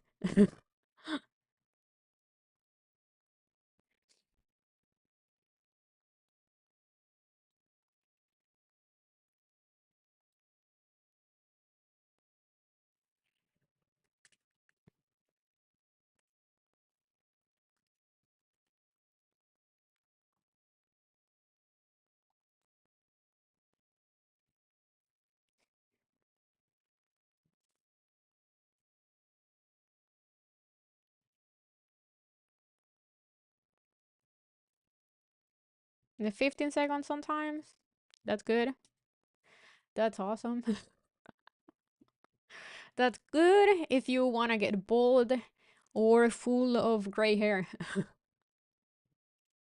and wrinkles.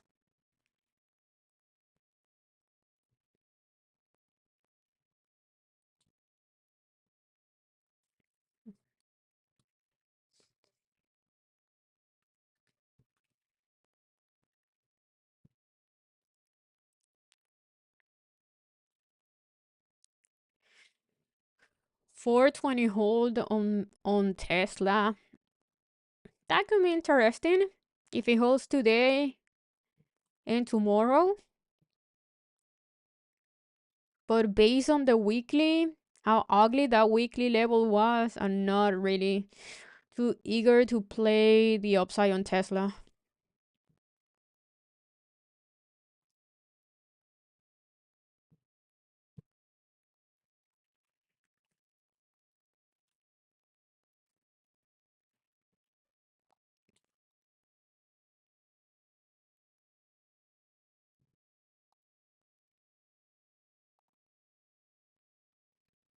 Broadcom looks like it's about to break down. Ooh, that's another good put play with a stop loss at 232. That will be beautiful. And the PT will be Friday's low, 217, 218. Oh, yes. I'm not gonna take it because I'm already on Meta, but it looks exactly like Meta, rejection of 230 with a possible retest of Friday's low. Look at that, Meta. Come on, Meta. Give me 580 already.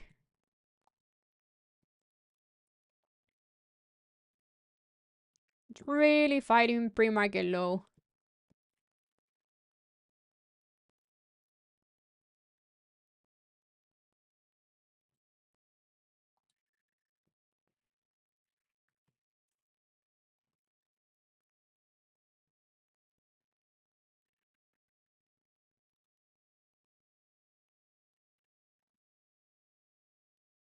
The daily candlestick, like the daily chart on NQ, is ugly. Definitely looks like a bear flag right at resistance. That's ugly.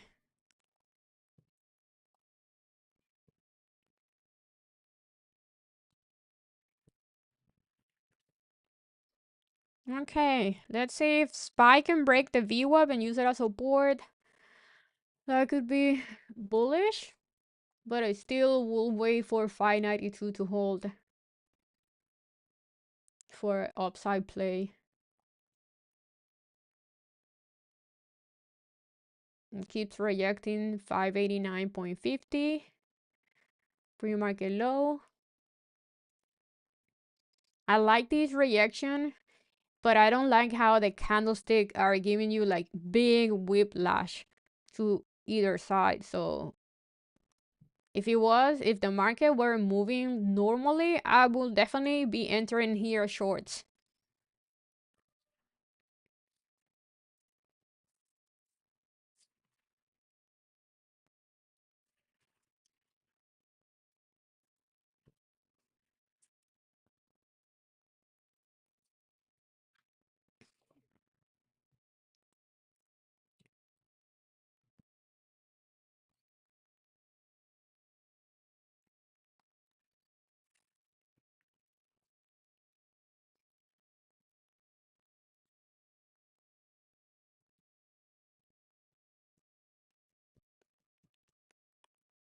Remember what we talked about of AMD waiting for a daily or a weekly candlestick that is bullish to play the upside? That is what it's giving you right now. So I would love to see AMD the coming days still holding 120, 119, and that will be a confirmation for me that AMD most likely is gonna change direction.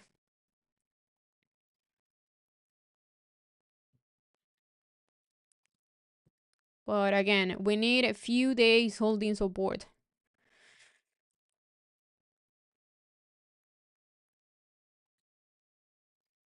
I would prefer a weekly bullish candlestick holding support.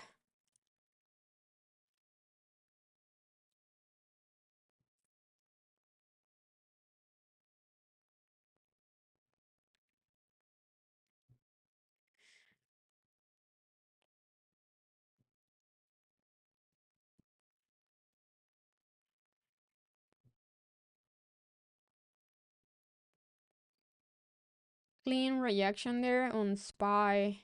That was clean reaction. Clean, clean, clean. You have a break and retest there with a bear flag.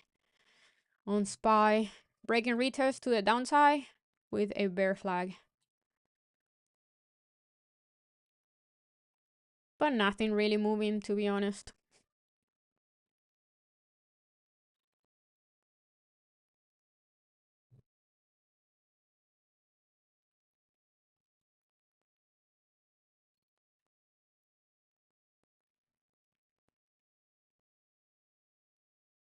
I'm just waiting for Meta to go to 580 and just be done for today.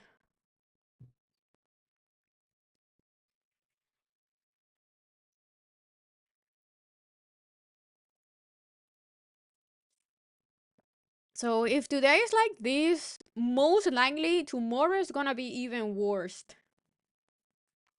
Tomorrow is half day, right?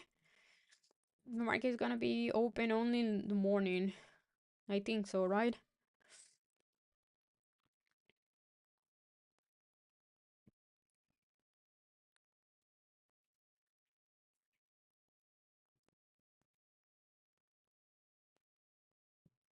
Only until 1, so yes.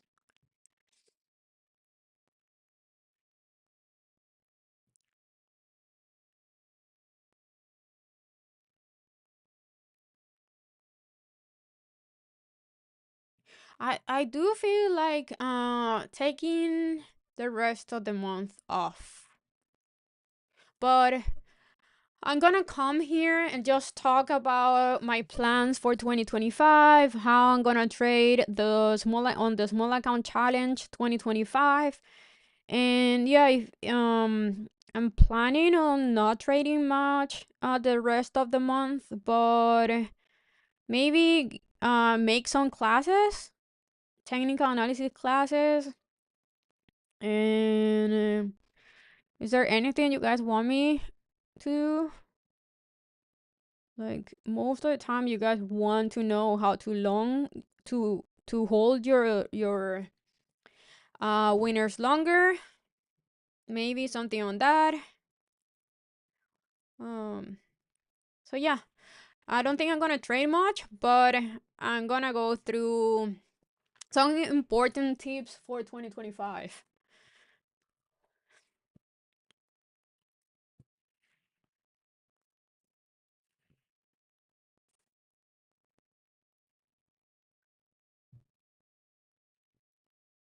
Yeah, it looks like inverse head and shoulder IWM. It could be, yes.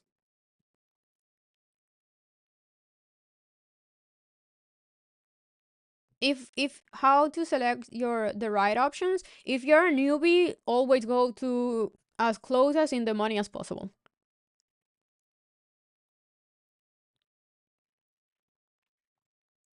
That's the easy answer.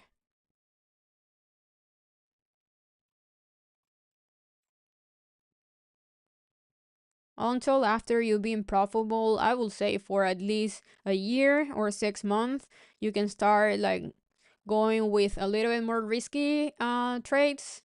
But if you're not profitable, just okay. So trading, it's all about entering something that it has high probabilities that is gonna go on your way.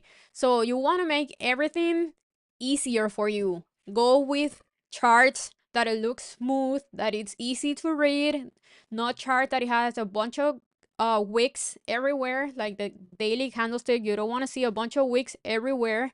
So go with easy charts. Go with something that it has high volume. Go with something that you understand and you traded before. Buy as close as in the money as possible contracts with time. So make everything easier for you that it goes on your way.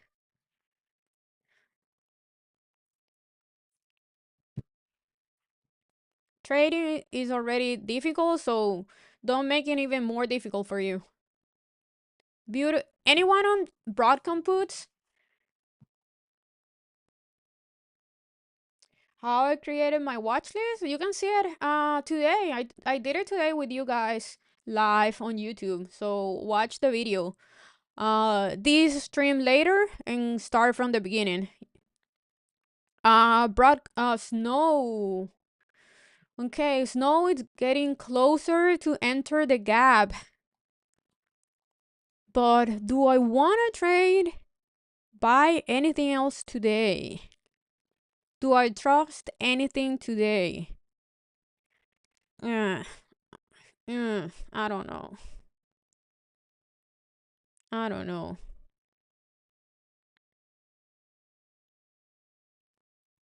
Yeah, the lowest chart that I use on anything, doesn't matter if I'm trading options. If I trade in futures and options, the technical analysis is the same. Technical analysis is the same. Trading futures, options, or crypto.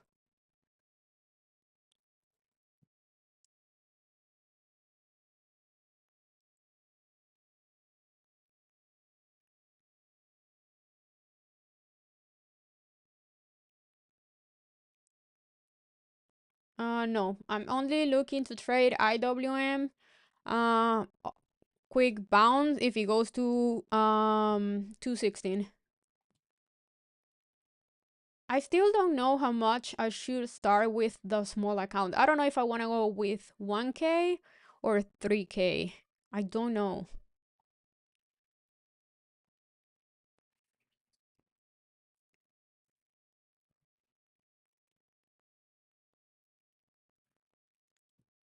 Did I ever take a trade that I think, why the hell did I do that? Yes.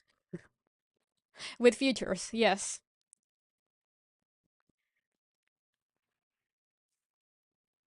Not so much with options because I'm not trading options much, and I'm doing way better with options now that I'm on when I'm being way more pickier, and I'm doing extremely good.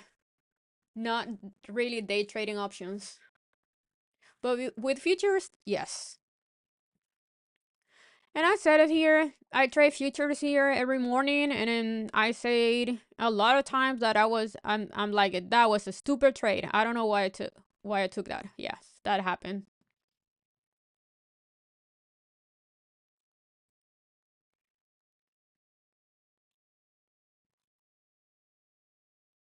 MU, same levels that we talk about on the pre-market. Like, there's nothing I'm gonna look to trade on MU, guys. It's inside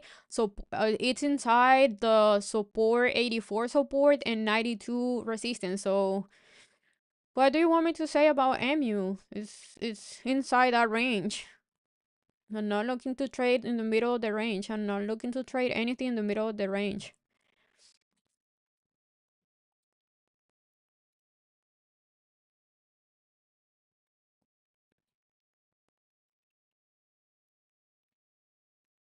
It's finally AMD coming up to life. Hopefully, that could get very exciting.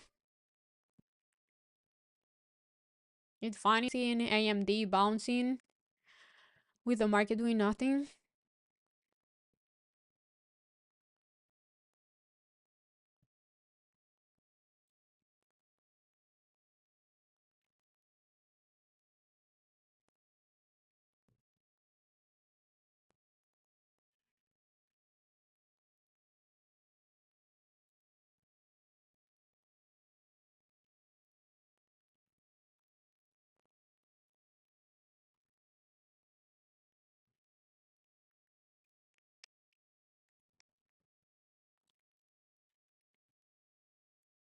Is this a bear flag on SPY?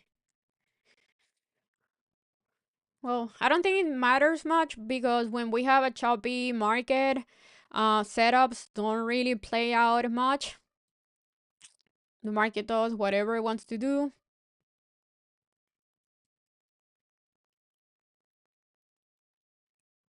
So with the small account challenge, first I don't know if I want to go with 1, 2, or 3K to start with 1, 2, or 3K, and the other thing that I don't know if I want to go with the first trade using the entire um the entire amount, but the first trade being like, I'm gonna be very picky with that one. And let's just say I started with 3K. I'm maybe gonna do the first trade with the entire 3K, but that first trade needs to be like very, very, very clean setup. Or if I divide those 3Ks in 4 25% trades, like taking 4 trades with 25% of the 3K. I don't know how I want to start that one.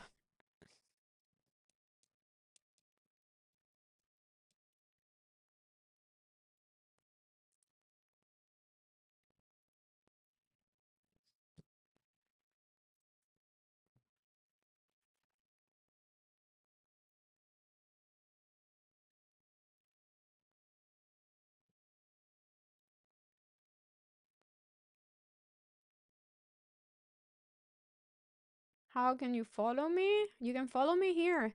everything that I'm gonna take on the small account challenge, I'm gonna take it, if it is in the morning, I'm gonna take it here live on YouTube. If it is a trade that I take in the afternoon, I'm gonna post it on the small account challenge section on my Discord. It's a little like, it's a game, kind of like a game to make it a little bit more interesting for me and to show you guys that if we're patient and look for A plus setups only, you can definitely grow a small account. Any type of account, but we need to be patient and picky. I'm gonna start on January. I don't know when. Like, I don't know when it's gonna. I cannot say, oh, I'm gonna take the first trade on January 1st. No, because I don't see. If I don't see a plus setup, I'm not gonna take anything. It just start on next month.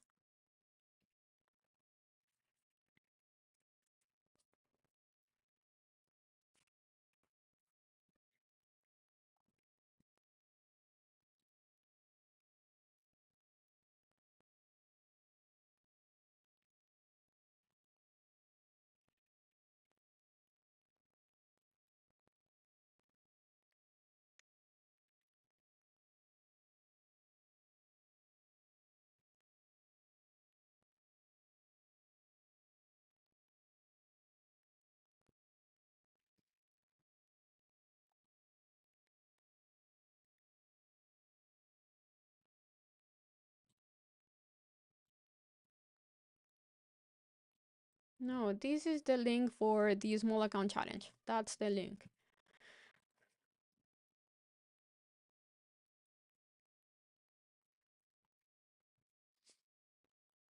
Okay, so SPY going for the VWAP. Let's see how it's gonna react there. If he breaks the VWAP, we're gonna have most likely a very strong move to 592 to morning high.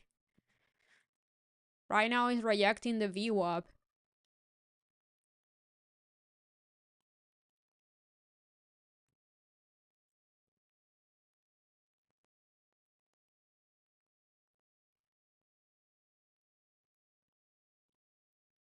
No, I don't have a video there.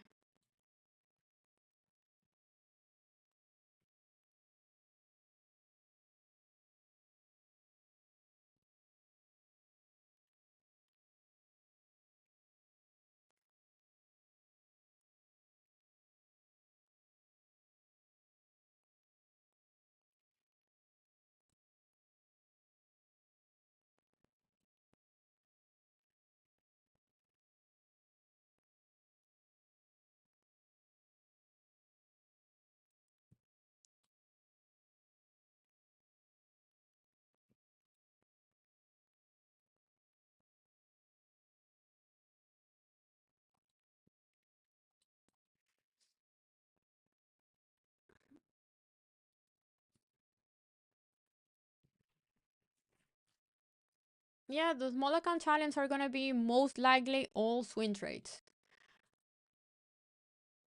Most likely all swing trades because that's how I'm able to make huge returns on a small risk.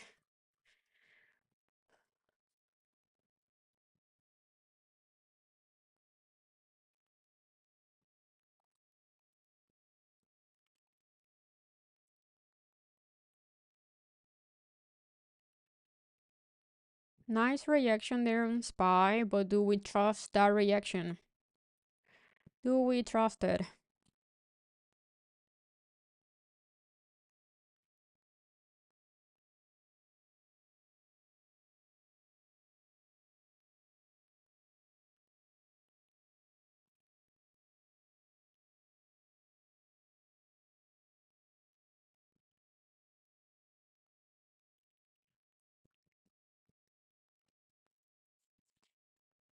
Mm-hmm.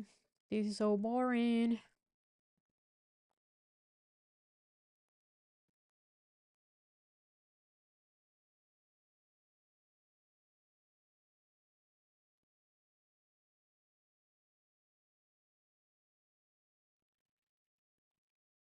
Today is just an inside candle day. Look at the daily chart.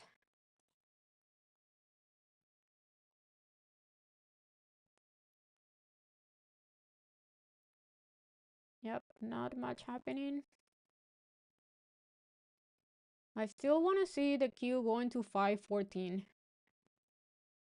Maybe 516. Yeah, like if I'm like Wednesday low or Thursday low.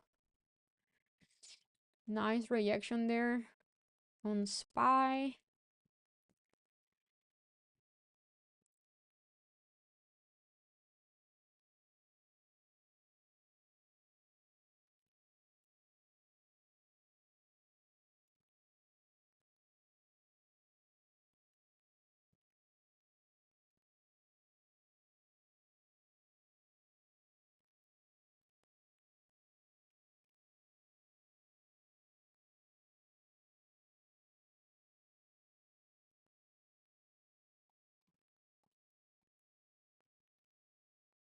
Okay, should we go over some tips to become profitable on 2025? Now that the market is not really moving much. Okay, the first one that I have, I will say, if stop trying to catch a falling knife and stop trying to stop a rocket.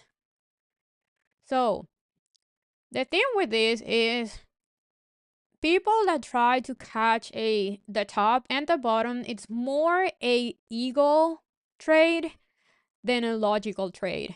You want to try to say I bought the dip and I was correct. I was right. That was the dip. I was right. There is no reason to do that. Look at AMD. Just because AMD is bouncing today after being down for over a month, I think now, right? Just because it's bouncing today doesn't mean that AMD is awesome. Now my trading view is acting slow now. So, is it really logical to buy the dip here on AMD? If it closes today with a bullish candle like this one, maybe. But look at this ugly reaction on Friday. Is this a candlestick that you will say, yes, this is super bullish, let me buy here? No, that is not logical. That is your ego trying to telling you, that is you and your ego saying, oh, I'm gonna buy the dip and I'm gonna be right. So you don't need to do that. That's first big rule. Do not try to be right buying the lowest level that you can. Our job as a trader is just taking some money from the market, not guessing what's the bottom and what's the top. That's the first one. I don't care if AMD bounced today. What I do care is being in AMD calls when I see a plus setup, not when just bounce today or tomorrow. 2, the holy grail trade. I need to take this trade. I need to get back on green. That was extremely important, especially when you're having the first. Sometimes it happened to me that the first trade that I make on futures is red. I know that happened to me pretty much every day. The first trade that I make in futures is red. I will say 90% of the time, and then I go back to green on the second one. But I know that's how I work, right? I know that's how I've been trading, so I know that's normal for me. But we should not be into like, oh, I'm red, so I need to take this trade to be green. Or another thing that I see with you guys with Tesla and Nvidia, the holy grail trade. This is a trade. I need to buy here because Tesla is gonna fly. Or I need to buy here because Nvidia is gonna fly. No, you don't need to buy anything. You need to wait, be patient again for A plus setups, and then you buy the continuation. No holy grail trade. 3, Do not get distracted with shiny object mentality. That is for people that bounce from setup to different strategy, from one strategy to the other one, or from one trading guru to the other one. We need to give it a little bit of time for setup to work out after practicing. After practicing a lot of times. You are not gonna get it right the first time, the second, or even the third. We need to give it, like, if let's just say you come and you wanna learn how to trade. Well, if I'm teaching you for 1 week, you need to give it time for everything that I'm teaching you to really get inside your brain, and then you need to practice. Practice. You come back and we talk about it and you practice again. That's how you learn everything and anything. Like, we need to be understanding, like, on if you're learning any sport or anything, right? You go and maybe you start playing with your friends or you play by yourself, and good, right? But if you want to be really good, um you need someone. Doesn't need to be a coach, but it can be even videos or a group, something or someone that it points out what you're doing wrong, and then practice what they're teaching you, and then go back and change some things, and go and practice again, and go back and understand what you're doing wrong. But also you need someone to point you out what you're doing right, so you can amplify that. And the last one, I will say, that is extremely important, that it has nothing to do with trading, and is be real with yourself. We gotta be real with ourselves. We know when we're doing stupid trades. We know that. When you've been read for 2 years, 3 years, 5 years, 1 year, we know what we're doing wrong. So we need to be really real with ourselves and be okay. This is not working out for me. I need to change this. Or let's just say you've been profitable for 6 months, and then we come up and say, "Oh, I'm gonna make 100K per month next month." You're not gonna be able to do that. You're not gonna be able to do that. So yes, be real with yourself. We know what we're doing wrong. We know what we're doing that is hoarding, like it's not helping um, our trading journey, I will say. Um, So yeah, the people that we see online that is making a lot of money, they've been trading for years. Years. Beans, I think it's been trading for like 10 years now. I've been trading for 8 years. And most of the people that you see on YouTube, honestly, if they're for real, they've been trading also for over 5, 6 years. So let's be real with ourselves. If you're on a losing streak, we know what we're doing wrong, but also we know we should take a little bit of few days off, and kind of like maybe journal, go through the trades that you did, and you're gonna find out what you did wrong and what you need to work on. So yeah, those are like kind of like my tips to be profitable for 2025. Basically, it's all psychology. How are you on your psyche? How are you able to handle trading? Trading is very taxing when it comes to our mental health, and but also like it's also if we're having any personal problems, trading is not gonna work out for us. And that it's gonna be also that it's gonna be, again, be real with ourselves. Am I on the right mental space to be trading? And yeah, keep in mind that on 2025, really important. Learning how to trade, like the basics, like technical analysis, very simple.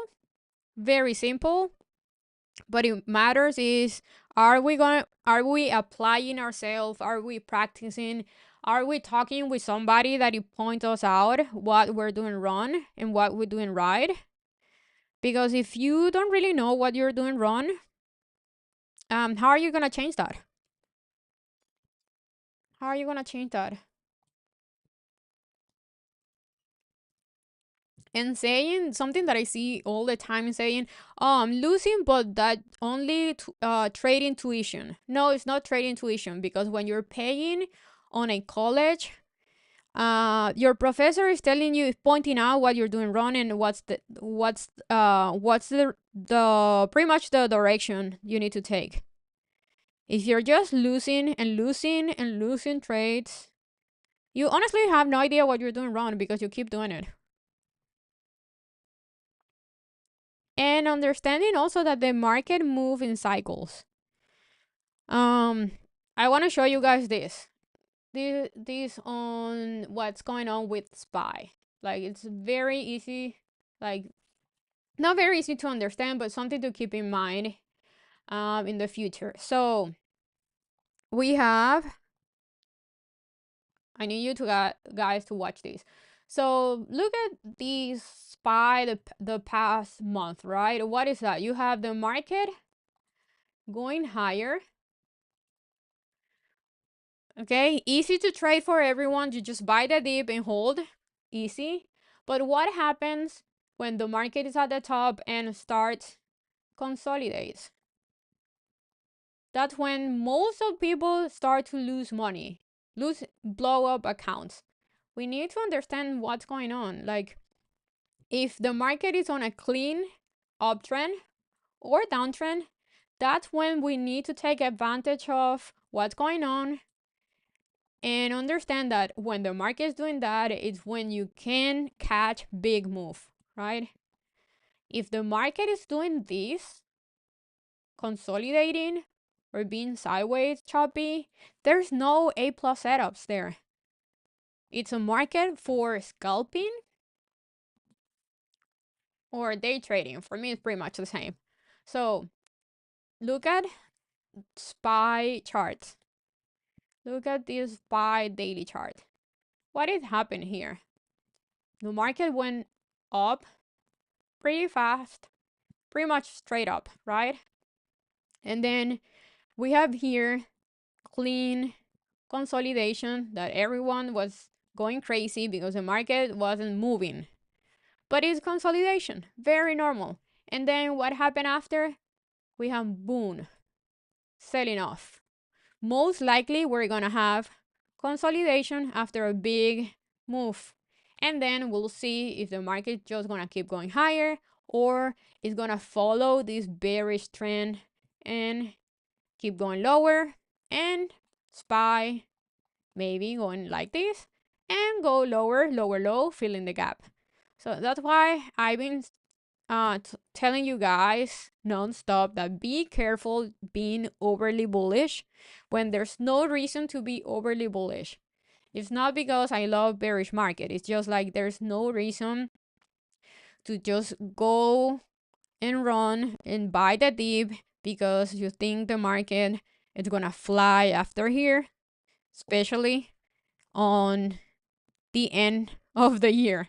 Right? We need to like understand, like see what's happening everywhere, and then be smart. Just be smart. Don't go crazy. There is no reason for us to buy the dip for on lips.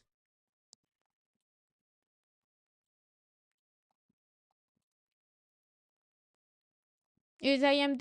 AMD is gonna give us a good setup to catch big move, but we need to be patient there. Wait for a clear confirmation that is really gonna do that.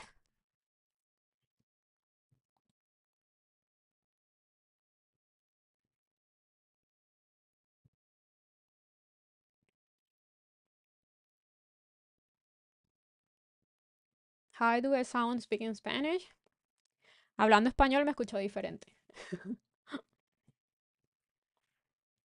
I think my voice in English is very pitchy.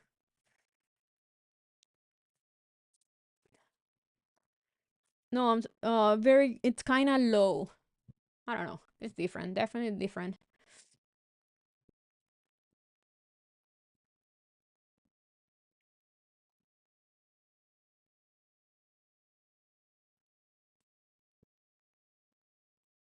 Speaking different languages, it's kind of like having different personalities.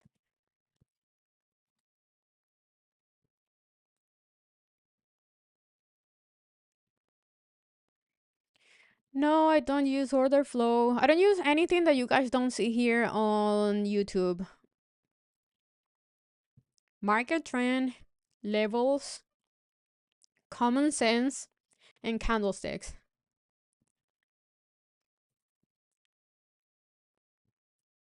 It's Colombia. It's not Colombia. It's Colombia with that O. It's Colombian Spanish different. Uh, yes, of course. It's like saying if it is British English is different from the U.S. Obviously, yes. And I'm not Colombian.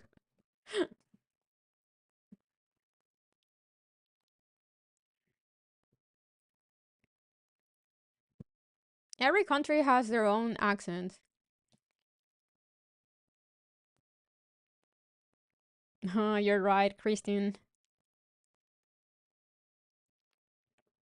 I'm Venezuelan.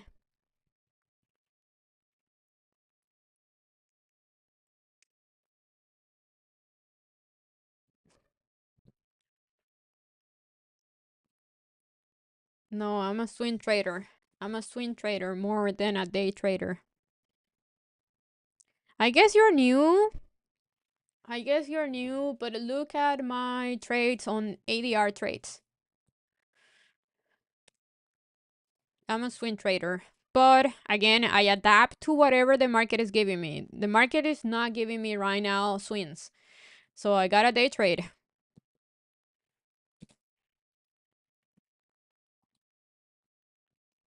Nvidia, nice hold. Nice hold.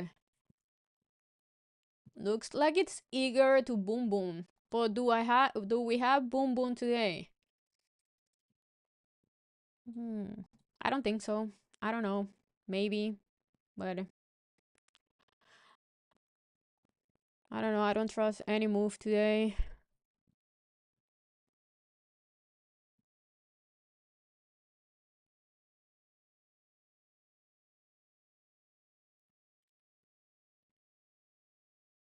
Venezuela is fucked. So everything's bad there. The economy is really bad.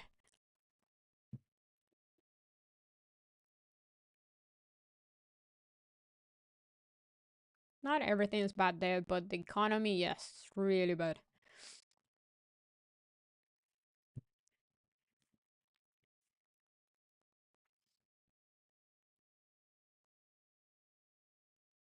I'm up 80% on Starbucks. I'm gonna sell those one. Maybe holding yeah, I'm gonna hold like two runners, but it's looking pretty bearish, but I'm getting tired of watching this market.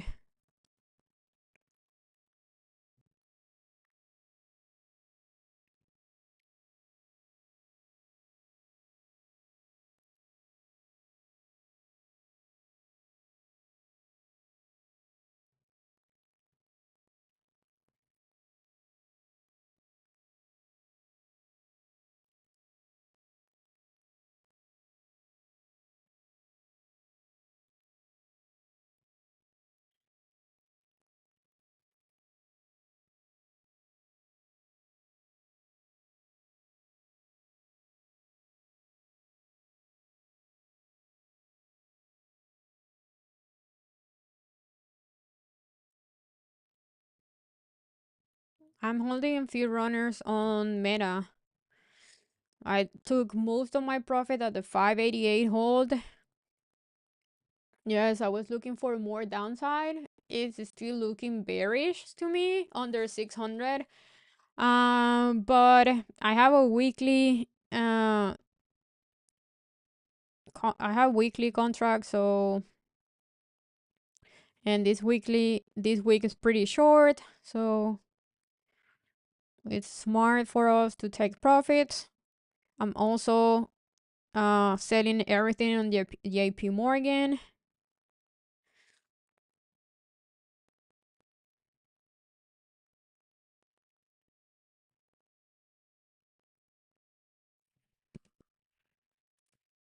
Market looks like it doesn't want to go more lower,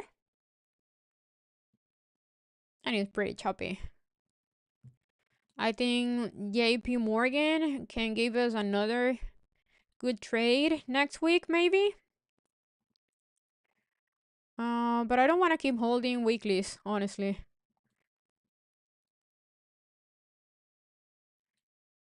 So I'm all out of JP Morgan and Starbucks.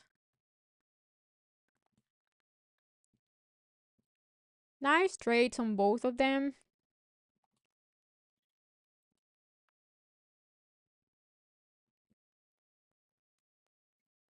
I was definitely waiting for more, but again, the market is not really moving and our premium is going lower and lower with time. So no reason to keep holding there.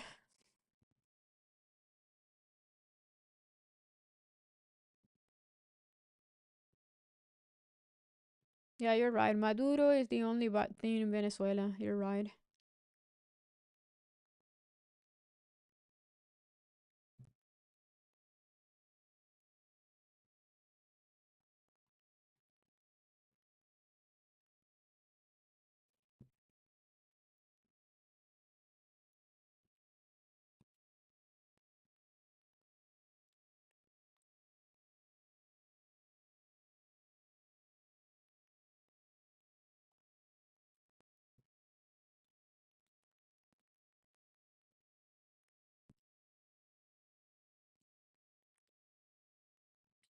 Don't ask me if you should hold it or not. You should have a plan on the trade that you took. And if you didn't have a plan, it means you have no idea what you're doing. Do never enter a trade that you don't know what's your stop loss, you don't know if you should sell, you don't know what's your PT. So basically, you don't know what's going on that trade that you took.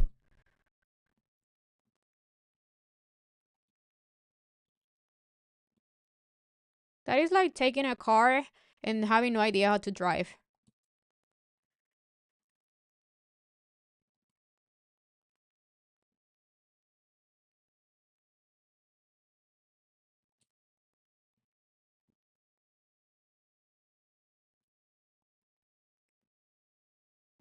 I take trades here and I explain you guys what I'm looking for on a trade. It's on you to use that info and either to take a trade or not take that trade.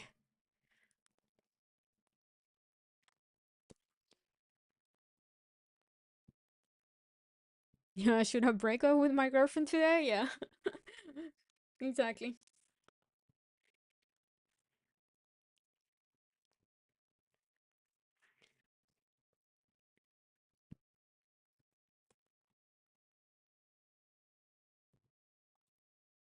That's awesome. So Spy is still trying to break the VWAP. Do I think it looks bearish? No. Do I think it looks extremely bullish? Not really.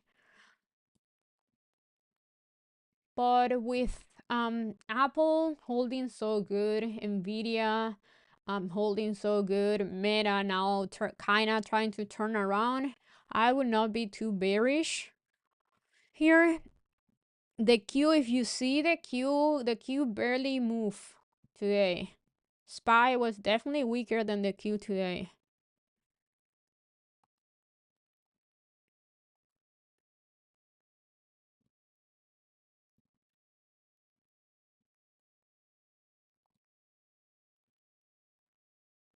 Man, tomorrow is gonna be horrendous.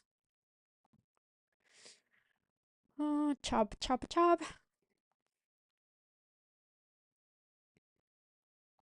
Broadcom is not really moving like at all.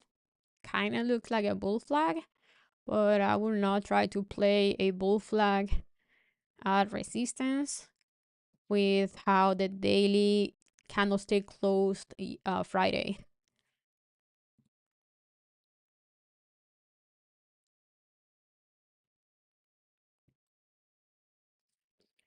Okay, I need a bathroom break. I'll be back.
And I'm back. Anything happening here? Should I try this spy hold of the VWAP? I kind of like it.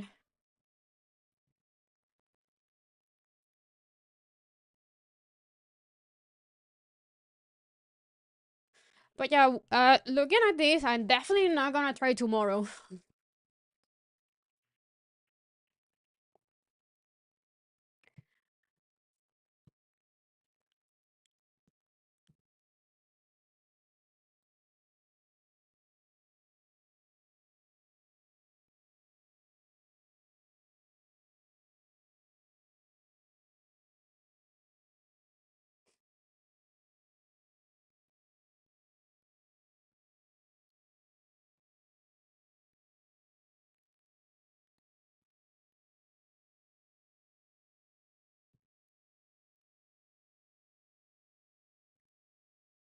Yeah, exactly what CH is it's saying. So the way that I see trading is a business. So I take some money from the market and then I put that money to work for me. So it's a business. So you take a little bit of your money on setups that I have high probability that are gonna go in your way, and then with those profits you put it into something else that is gonna make you more money, aka long-term portfolio or another businesses. I like more the idea or of having another business, pretty much being a investor on something else.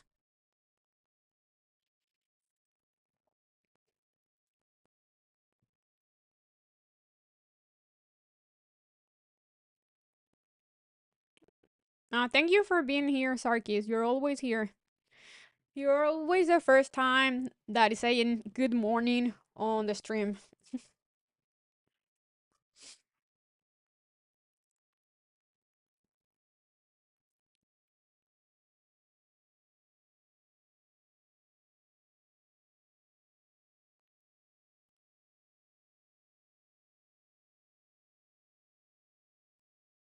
Is it easier to scalp NQ futures than QQQ options? Oh yeah, when you're scalping futures, you just only need to click buy and sell.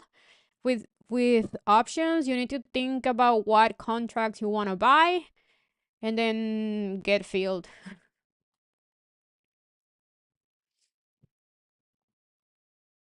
With futures, you just click buy and sell. That's it.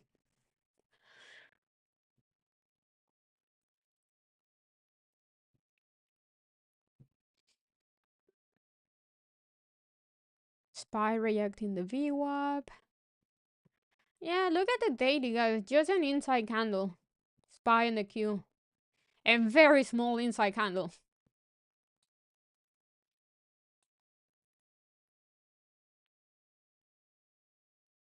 For the Q to be really bullish, it needs to break 525 and SPY 592.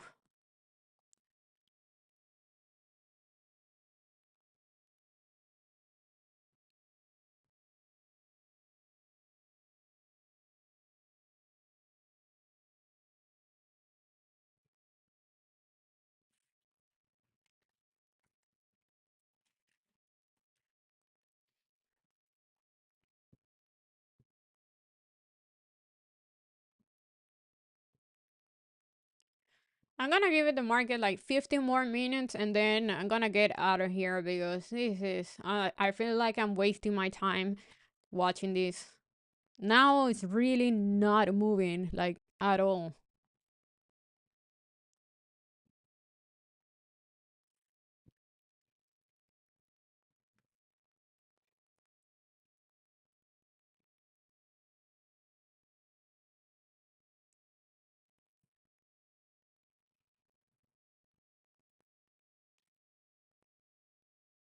Oh, and I'm sorry, everyone that is freezing their ass up north.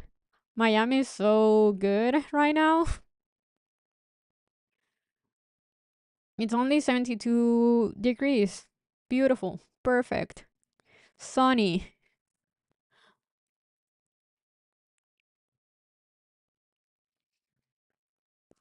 Not fair. I know.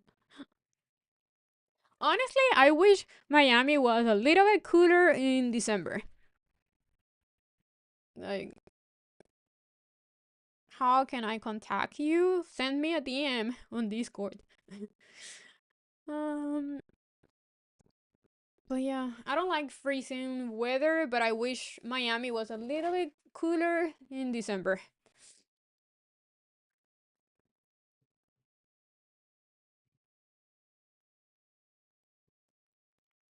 23 on New York City? No, thank you. Have you looked at snow daily? Yeah, we talk about snow for the past, I don't know, 3 days, 4 days. Where have you been, Remy? We talk about snow a lot. We talk a lot about snow. Um, yeah, Miami is horrendously hot and humid during summer. It's extremely humid. I do know. I hate it, honestly.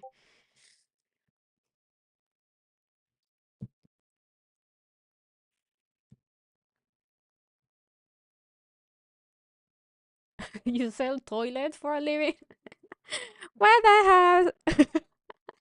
That's funny. I don't know why that has anything to do with seeing snow that you sell toilets for a living, but that's funny. Mm. How is that business? How does that business work?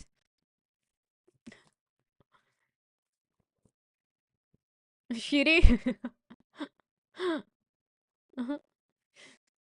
Uh,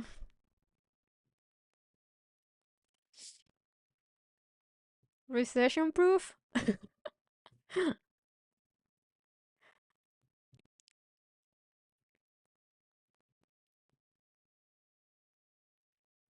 What is a real recession proof business? For real.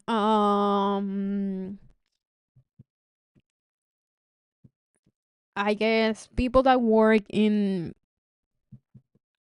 yeah, toilets, maybe fixing toilets, liquor store, I don't know. Groceries, I don't know.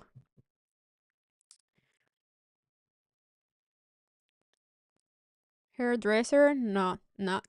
When if you don't have money, you don't spend money on your looks. Yeah, prison system, definitely. Accounting, yes, definitely. Yeah, plumbing, electricity, all that, yes. Boring businesses. Ooh, look at Spy holding the VWAP. Is it gonna boom boom here? Are we gonna see Spy today at 592? Morning high. I should have gotten that entry, that trader. I got distracted with a shitty business. Congress.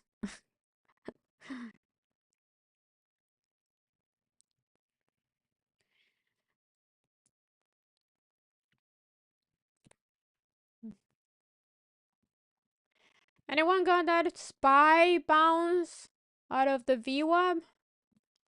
That was clean, and I missed it. Oh well.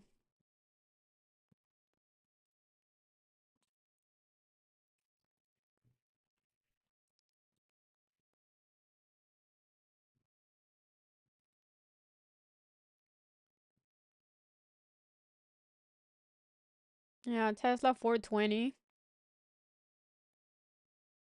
420. But it's still bearish. If cannot hold 440 as support, it's still bearish. Trading? Yeah, trading it is. You don't have to deal with people and you are doing it on your own. You can do it on PJs or in boxers. Definitely trading is the one that I like the most.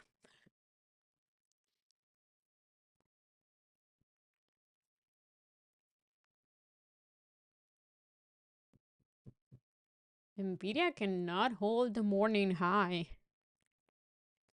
Yeah, trading can be very lonely. That's why we're here, right? That's why we wanna meet another traders. That's why I do this stream, and that's why you guys are here.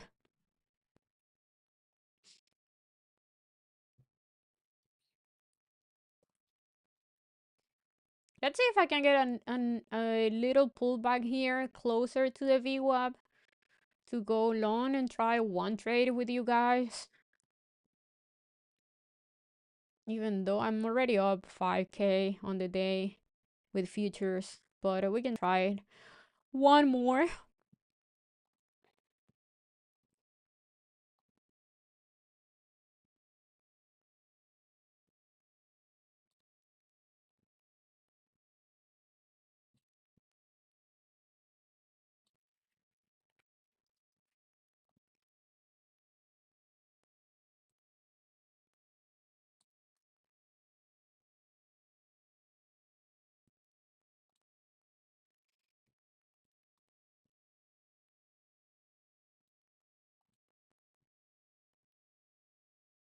Baby oil is recession proof? Ask Diddy.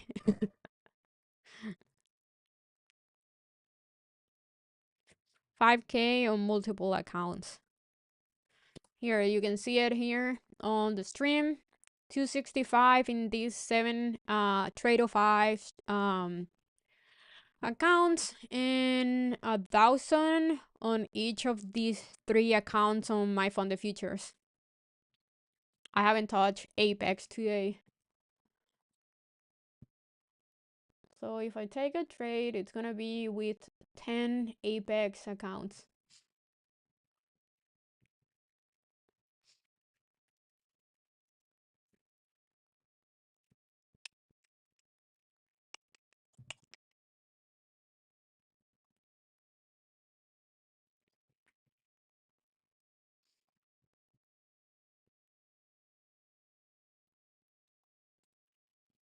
But I do like seeing these on AMD.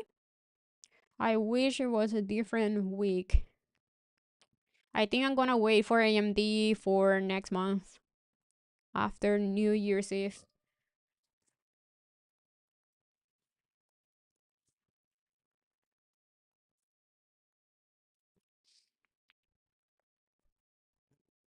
Mm, I have 30 accounts, 30 futures accounts.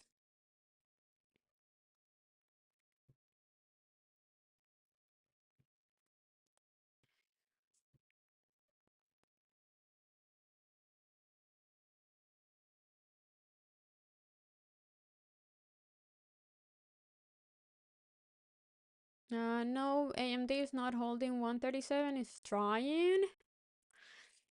But again, guys, I wouldn't trust anything today. Today, like I said, when I started the stream, today is just a day to scalp. In and out, take your money, bye.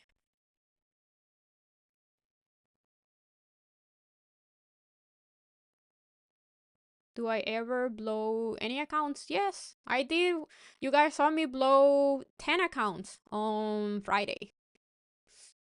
It was technically not because of me, because it was because of trading view glitch, but still, yeah. Everyone blows accounts. Everyone.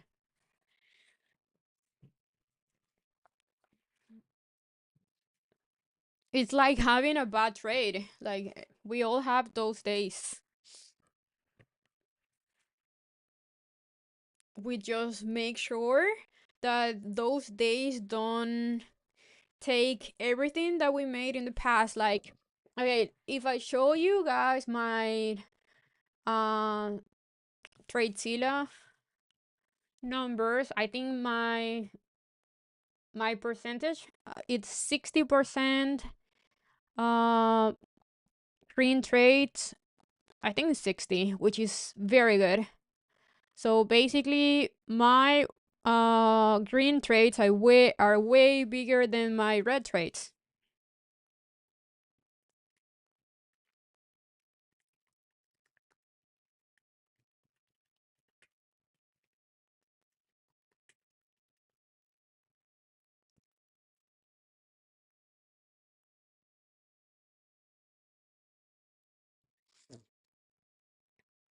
Oh no, this is not the one.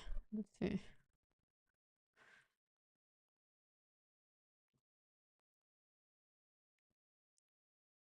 Yes.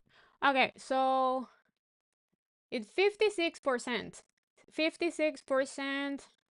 Yeah, my win rate, trade win percentage is 56.30%. But look, my winners compared to my losers. My winners are average of 620. My losers are 385. And I made over 94,000, 9400K. Yeah, 9400K with only 56% green. So the whole idea is having way bigger winners than losers. And how do you do that? Understanding when you can let your winners run.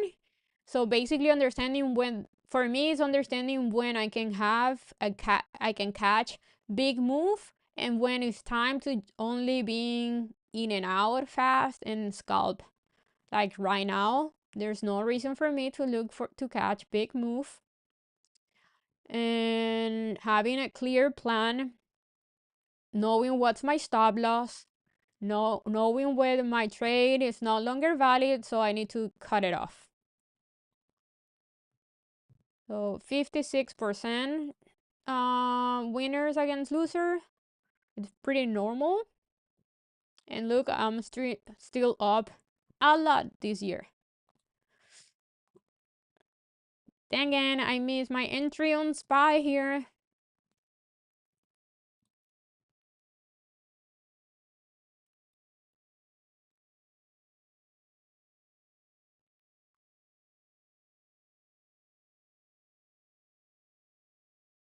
No, I'm not trading 10 futures accounts with TradingView.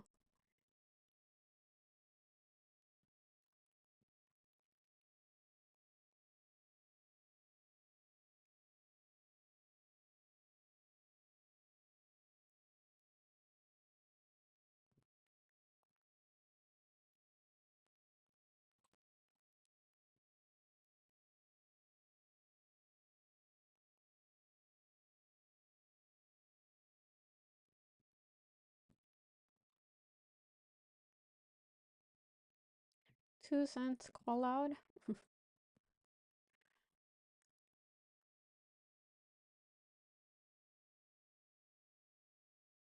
When I say I blew up accounts, yeah, I blew up futures accounts from prop firms.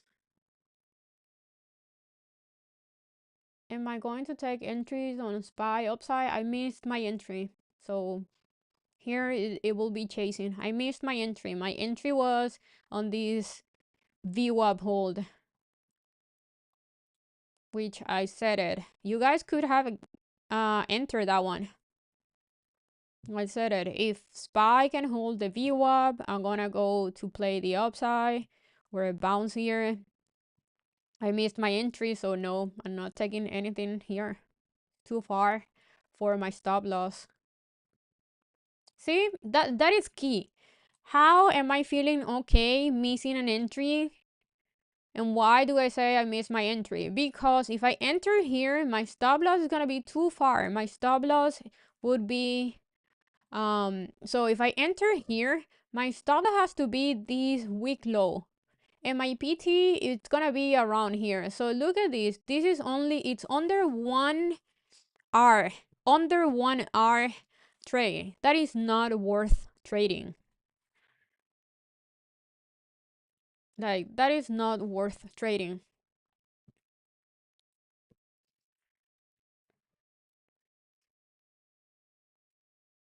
That would be a bad entry.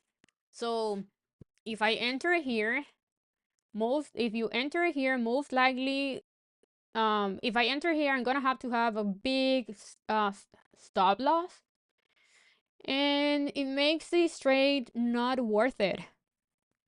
And I'm okay saying I missed my entry. I missed my entry here in this VWAP reaction. And again, I was okay saying I missed the entry, my entry. I didn't take it. Honestly, I've been distracted talking with you guys, but I'm okay. Like, I have no problem missing entries, missing trades, especially on a day like today. Another one here. I said if I'm looking for a little bounce here. I also missed my entry there. I didn't play a bounce here, which was perfect. Perfect bounce, perfect reaction here. Another one here, perfect bounce. So I missed 3 trades here. But I told you guys what I was looking for. So you don't need me to enter. You could have entered that trade without me, and I'm okay not entering that trade. Just like any other trades that I see, and I always tell you guys I like it, but I'm not gonna take it. Another example that how is okay not trading.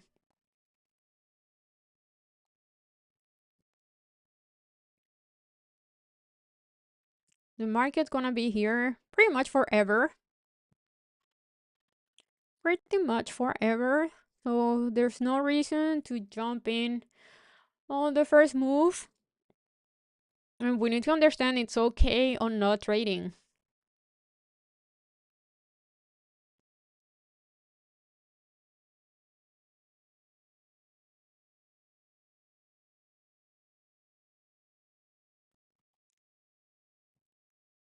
I do sell premium sometimes. I just don't talk about it because I don't want to babysit those trades also. Like, so yes, I do sell premium. I just don't really talk about that.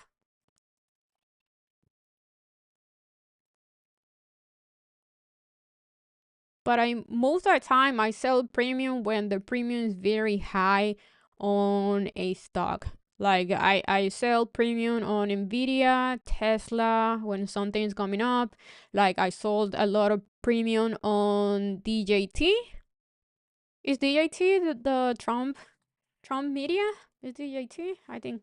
Yeah, DJT. I saw a, a lot of premium before, like during the elections, because DJT was 600% IV. So definitely worth trading premium there, selling premium there. But yeah, I don't really talk much about it.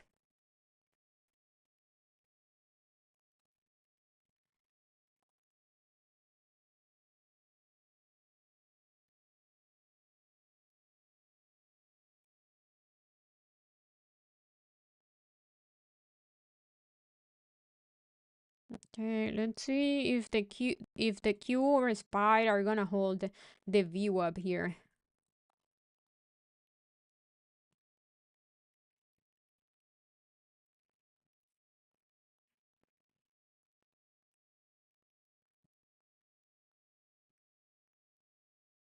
Do you guys find the VWAP working on futures on ES and NQ? I don't really see it. I don't really trust the VWAP on futures.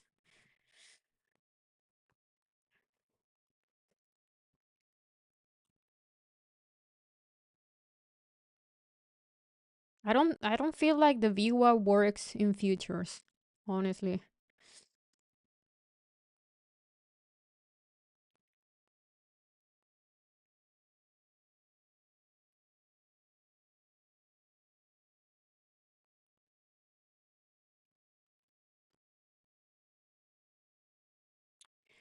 Um, I think there's some people that trade option only for selling premium, and then there's people like us that we like day trading or swing trading options. So I think there's a market for everyone. I honestly don't talk much about it, and I don't do it constantly because I find it boring. That's only why.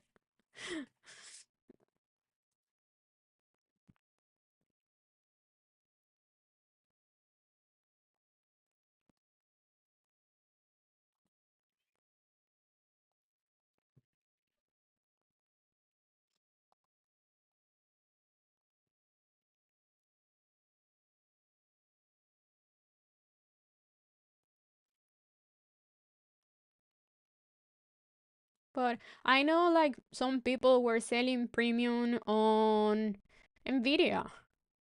Nvidia puts,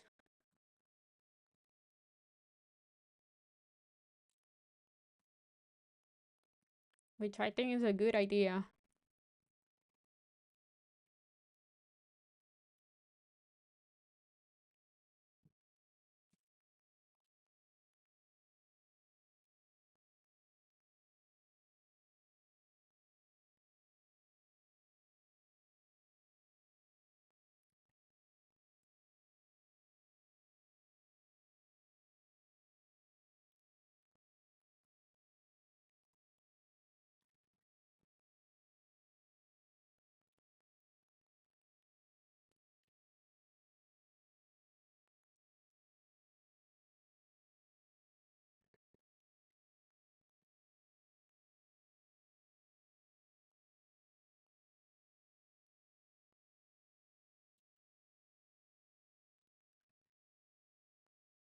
Man, if we were on a regular market with no regular volume, Starbucks will be such a good trade.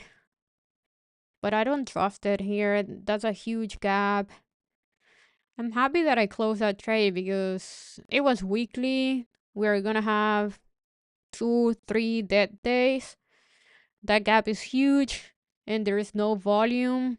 But on a regular market, I will be all in on Starbucks puts.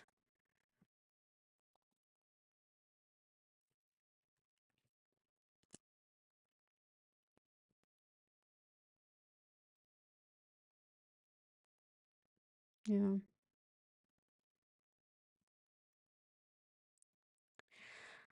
Okay, so we have a span the queue holding the VWAP, but pretty weak, to be honest.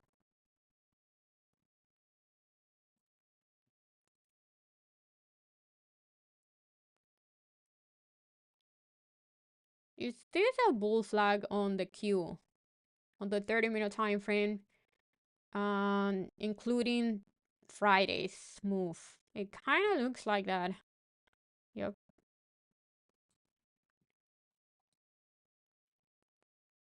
That was another pullback entry for SPY.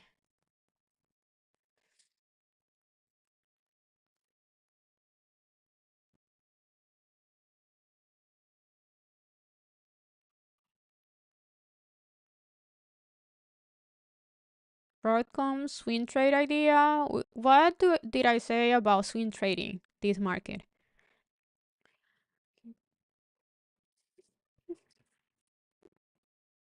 Do you really trust swing trading on this market?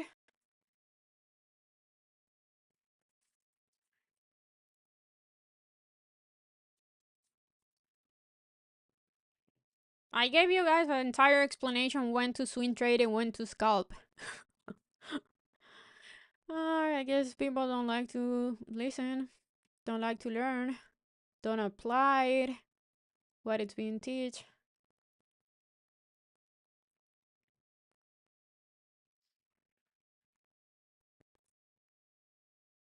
Bitcoin keeps falling. Yeah, really? Let's see what Bitcoin's doing. Oh yeah, that was a perfect break of a trend. Yes, yes, yes. Beautiful. 85, 88 is the next big support on Bitcoin. Even from between 88 and 84, the next big support on Bitcoin.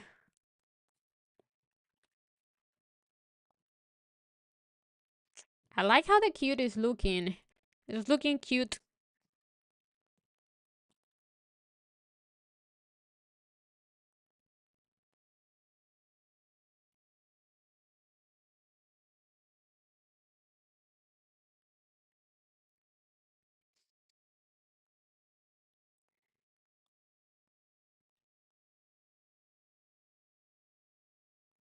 Oh, that's true, David. Yes.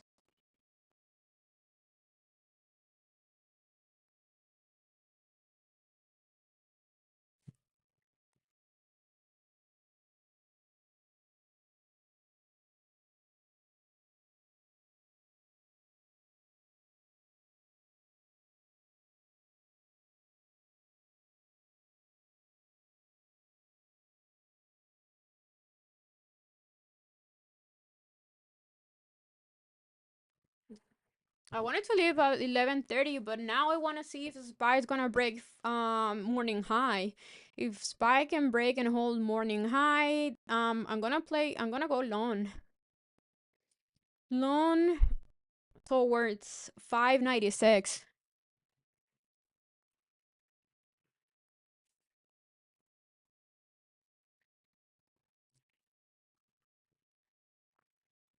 and 521 on the Q morning high also. Yep. Let's see if I can enter that one. And then I'll be done.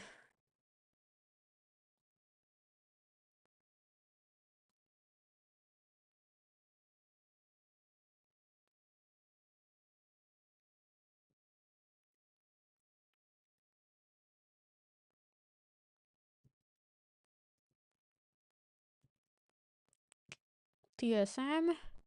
Let's see what's doing. Oh yeah, looks like okay, TSM has a huge inverse head and shoulder, but it needs to break above 212. So it's far from there. But look at the TSM daily chart. 212 it's a big resistance, but you have a long wick there. But you can literally scalp if it holds 206. It's gonna go to 212, and that's the main resistance to watch out on TSM. But it looks like a huge inverse head and shoulder. So it looks like chips are moving the market today. TSM, Nvidia kind of looks like it's waking up, and AMD definitely woke up today.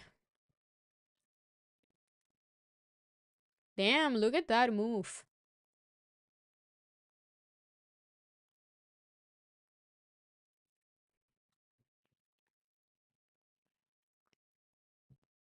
Broadcom, yeah, waking up. Looking pretty bullish now. So yeah, I'm watching QQQ 521, SPY 592. Yeah, and definitely that was the bull flag that I was looking on the Q 30-minute time frame. Finally, the market is moving.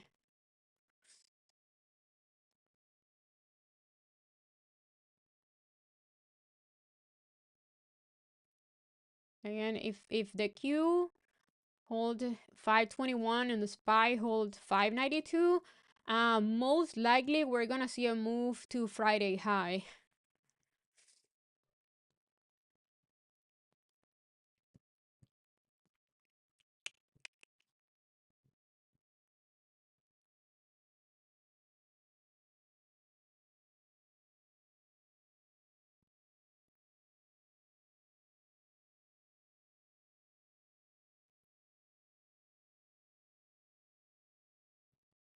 Apple is still not doing anything. It's fighting all-time high. It's not super bullish. It's not super bearish.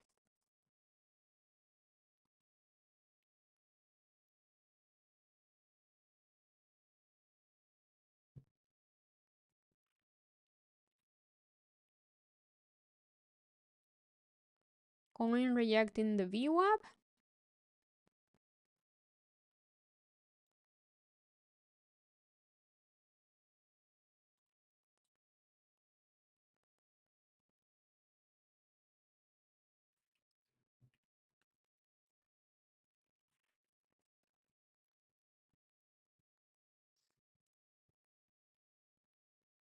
Morning high rejection.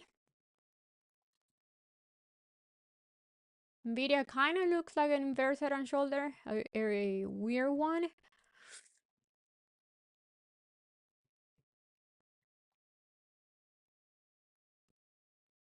If Meta breaks 600 and use it as support, I'm gonna be all out with the runners.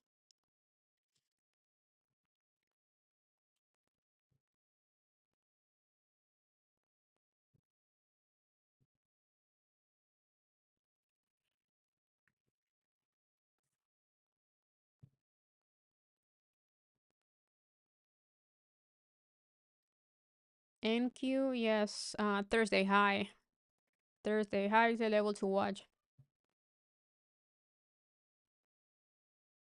No, I don't put my after hours trades. I barely trade after hours. I just took one trade last night because it was a very good setup. But most of the time, I don't trade any futures after hour because it's very slow, very boring. Okay, so we have 521 on the queue. Let's see if it's really gonna hold that. And SPY 592. That's a trade. And again, SPY, if it breaks 592, I think we can be bullish now. That's the level I'll be talking about the entire morning.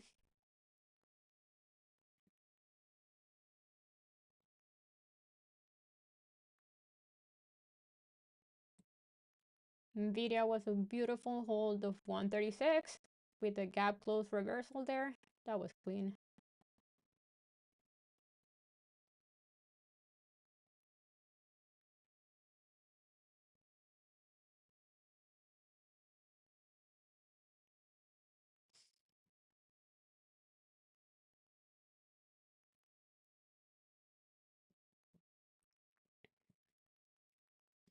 The market is waking up at lunch hour. Weird.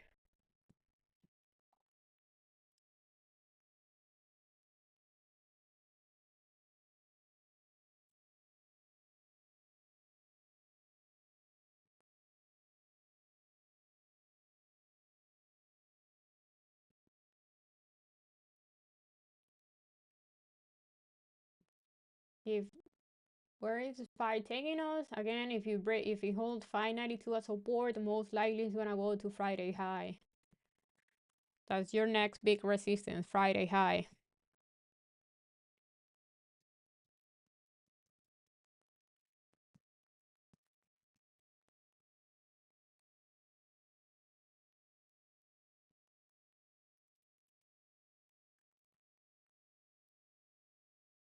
Nvidia needs to break morning high for a real boom boom.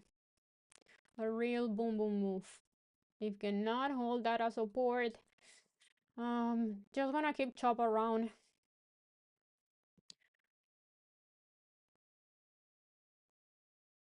Sellers went to launch. Yeah, maybe. Maybe. Or too wide our resistance. It looks more at support, but I'm looking at the daily.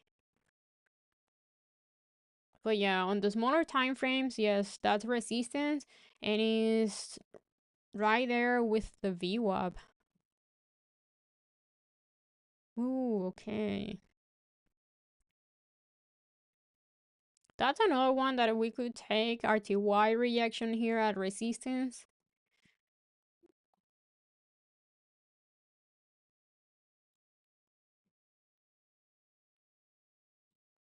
If you, this is what I'm looking at here on RTY. So, if it reacts here, we can play the downside. If it uses it as support, yes, definitely play to the upside. So let's watch out this one. I do like this chart. So far, it's holding it as support. Same thing with SPY and the Q.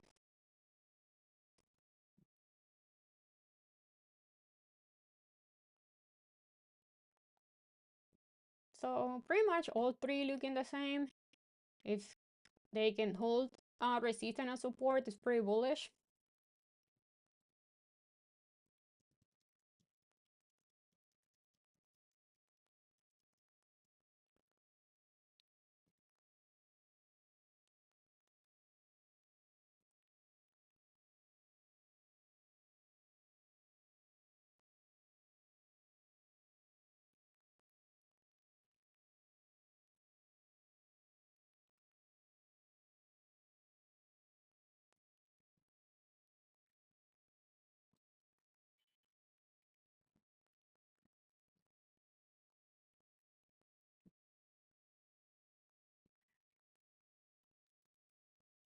Okay, we're reacting there. Am I gonna be doing the live pre-market from now on? Nope. No, I don't think so. I'm not a morning person. I leave that to Desi.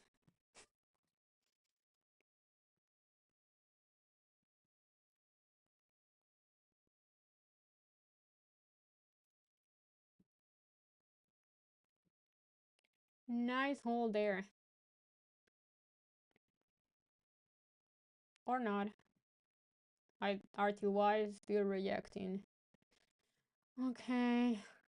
The Q needs Nvidia. Nvidia to hold morning high here. Which it looks like it wants to go there.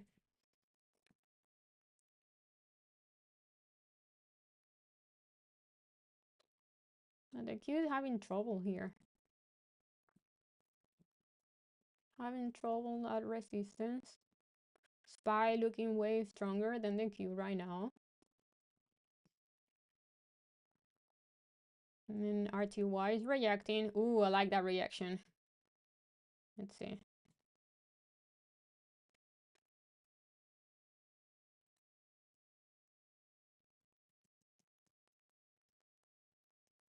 And now we have a bounce. That was just a fake out.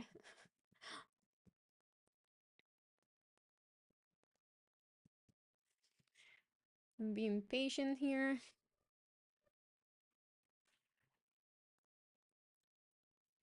Meta is still not over 600.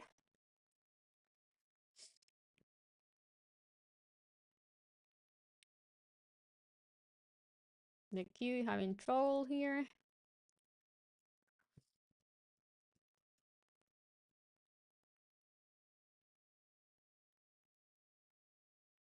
Okay, I'm going short on RTY. My stop loss is gonna be this candle high. We'll see.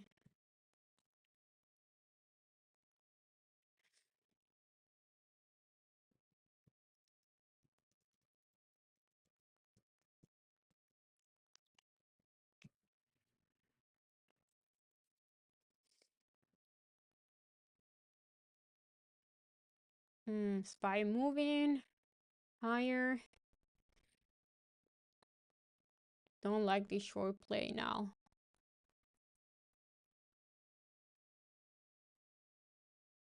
No pickable today, no pickable on Monday. Tuesdays and Thursdays and Saturdays. Okay, I like that reaction there. Okay, I like that.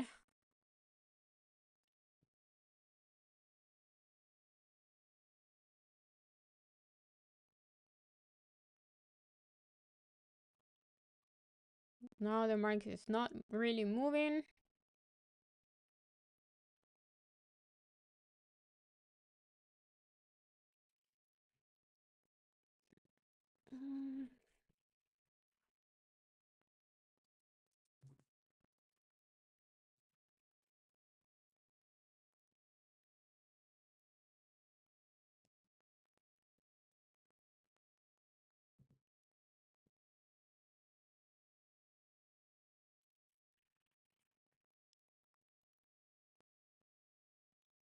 The thing is like this RTY short looks good, but it needs SPY to help that short.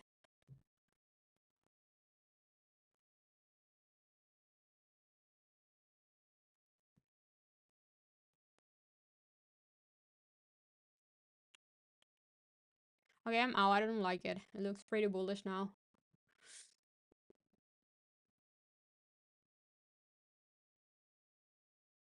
A little redder trade. I'm gonna wait. I'm gonna wait for like ugly reaction here. Ugly reaction candle.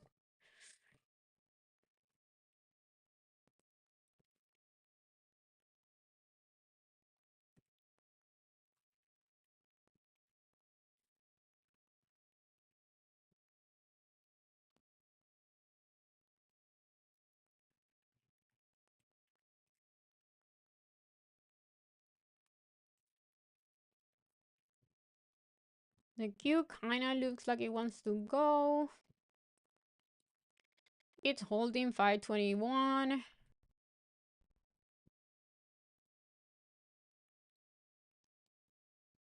Nvidia trying to hold the morning high as support. Same thing with SPY 592.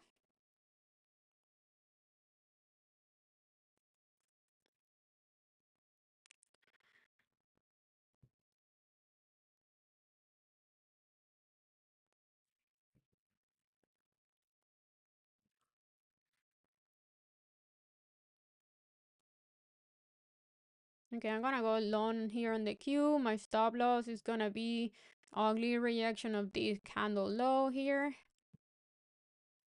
Let's see.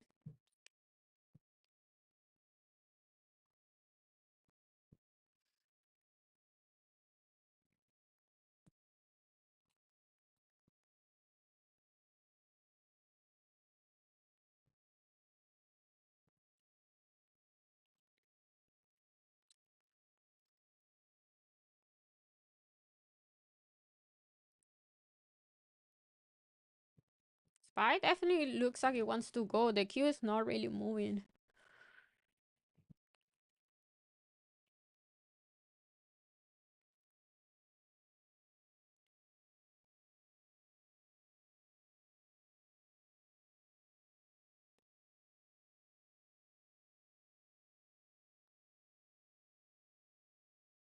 Go, Q, go. Go, Q, go.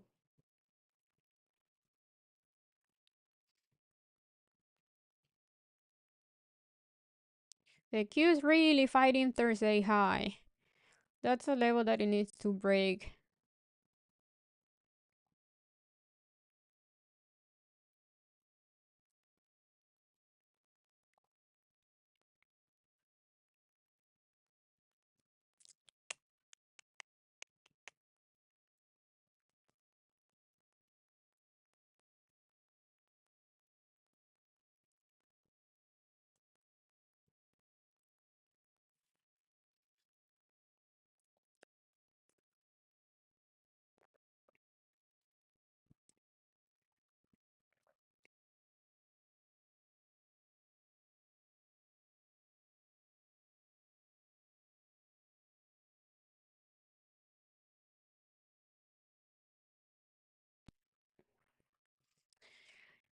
Go, market. Can we have a green move here?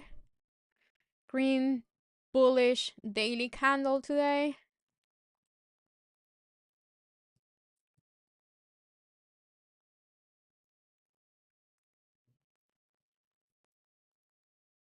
Okay, we're back to green on these accounts.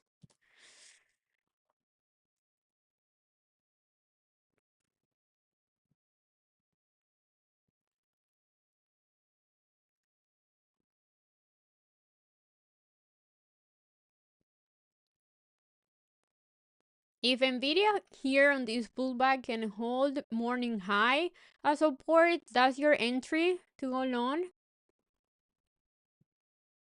on the pullback to morning high. Okay, gold looks beautiful.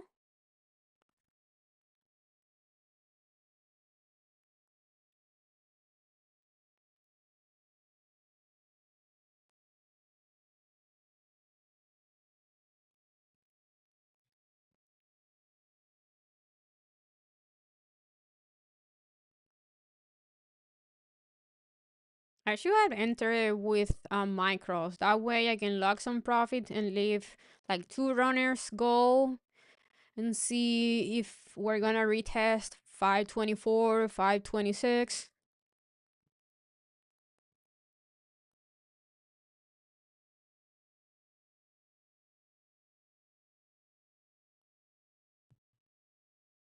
$50K PNL? Man, I'm going after you. 50K PNL.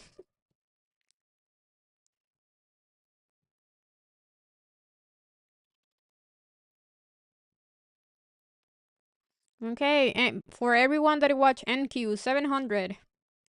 There you have 700.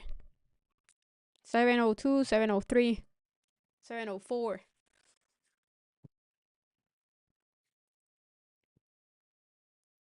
I really wish I entered this one with micros. I completely forgot about micros.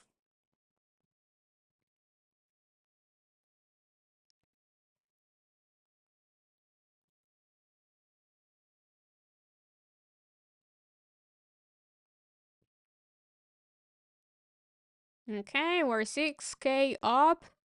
Looking beautiful. 7K up. Let's go. Just when I thought I was gonna leave with no trades.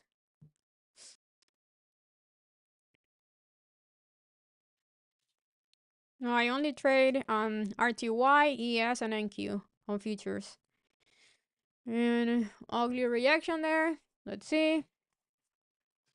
Come on, Q. Come on, SPY.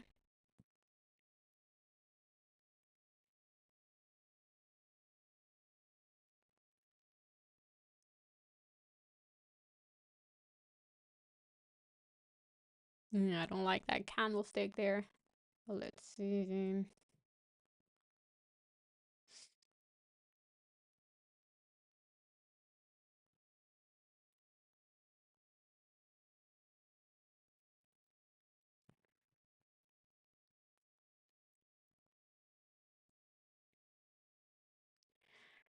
I'm debating between just taking profits here or putting my stop loss here, like my where it was my original stop loss, and just let it ride to 523 and then 524 and then 525. Decisions. That's why I should have traded this with micros instead of minis.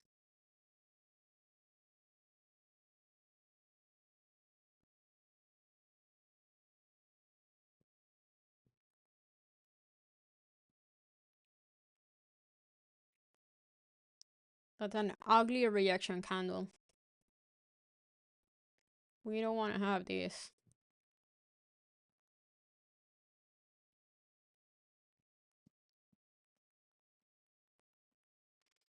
So I'm still gonna hold. Um, this is what I'm looking at. So we move toward 523 first. So this is my stop loss here. We move toward 523 first and then 525. So it's an 11.3 R trade, which is pretty good. But are we gonna have a bigger move today?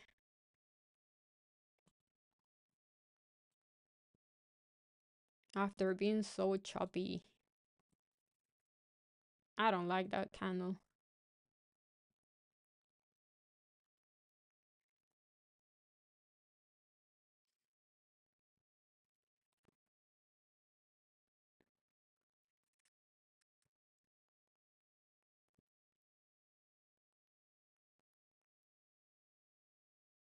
Have a great one, Twig.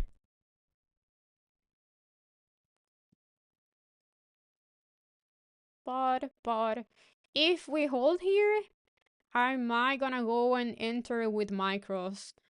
Like basically getting more. Um, I like that reaction there. Like that reaction there. As long as the Q is above, I would say 520, 521 is bullish.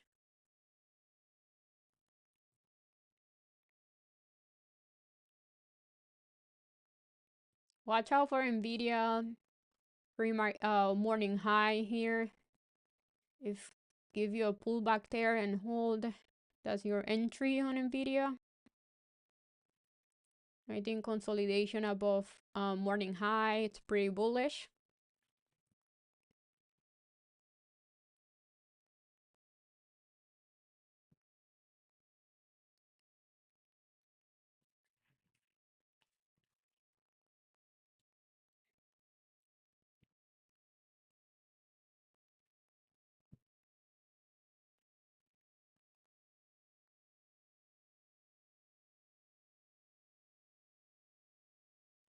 No problem flipping between minis and micros. You just cannot hedge. Like hedge means like buying going short on mini and going long on micros. Yes, you cannot do that.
SPY giving up? Not if it holds support. We need to wait and see if it's gonna hold support.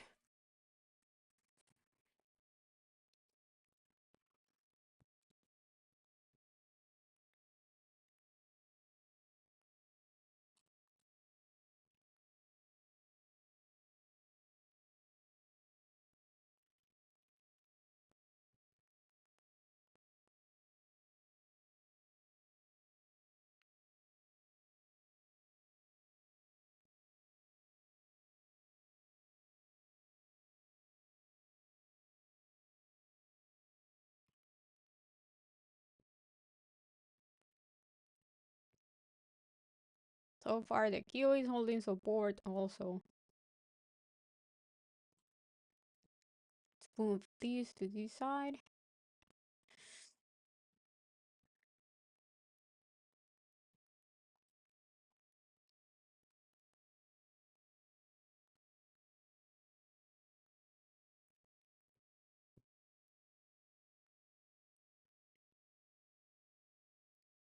No, I'm not trading zero. I do not trade ever zero DTE on SPY and the Q. I'm trading futures. I'm trading NQ.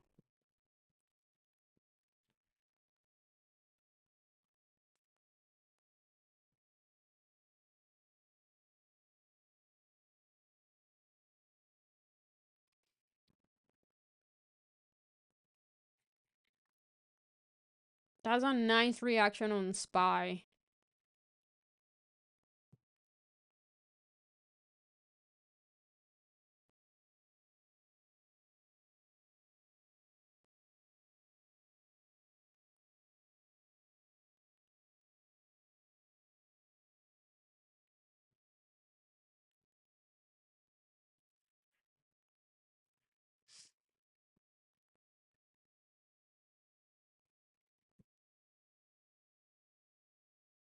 That's good. That's bueno.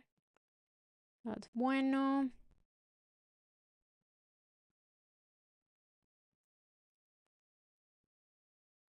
Do we see a higher high today? More upside. Looks like SPY didn't like 593 and the Q 592, 522, I'm sorry.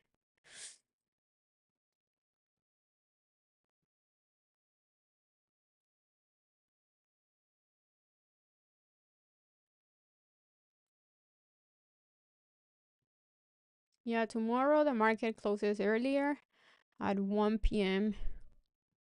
Eastern time.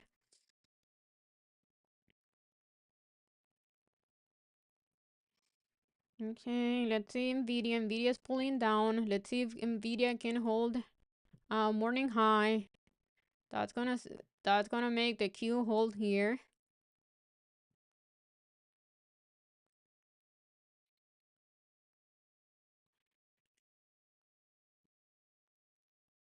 I like that reaction.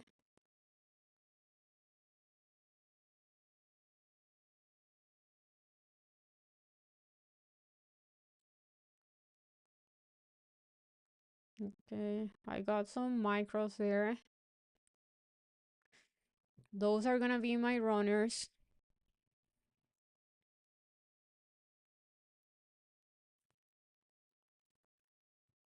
If we see more upside.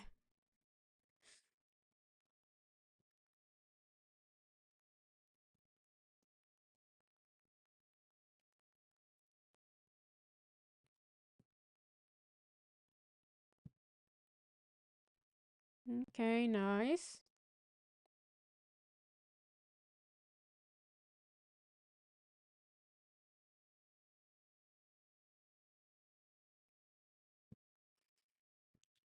That's pretty good. So far, it looks like a very good deep buy there.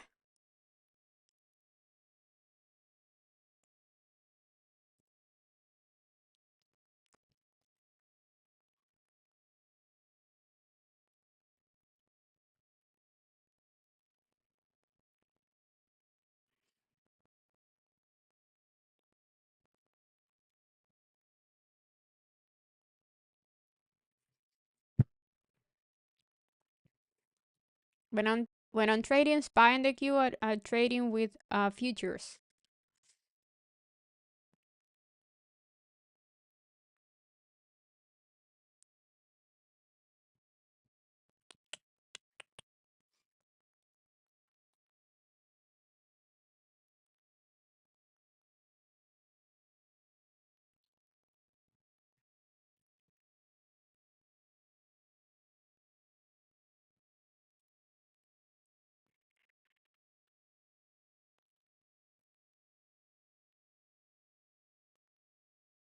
Mm, mm, mm, mm.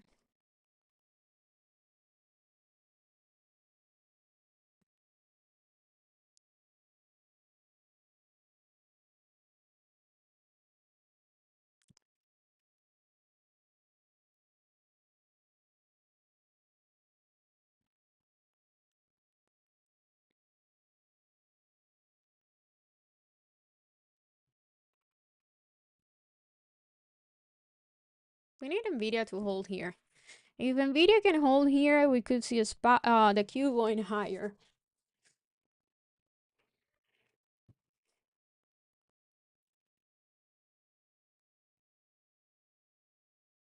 But I don't like how this is looking. This is looking pretty toppy. Look at this. Yeah, it's looking pretty toppy. Yep.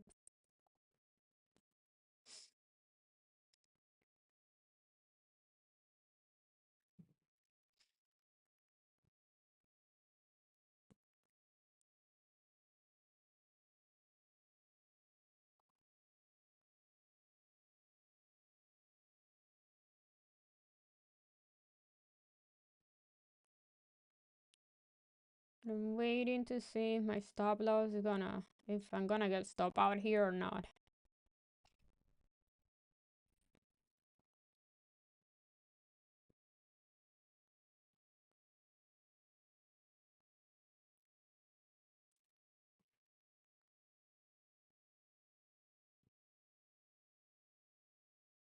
Looks like I'm gonna get stop out here. We'll see.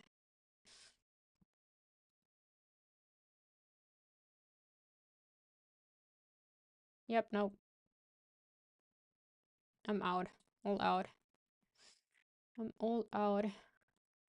I will say this candlestick was telling, was the one that it was like, okay, be careful here.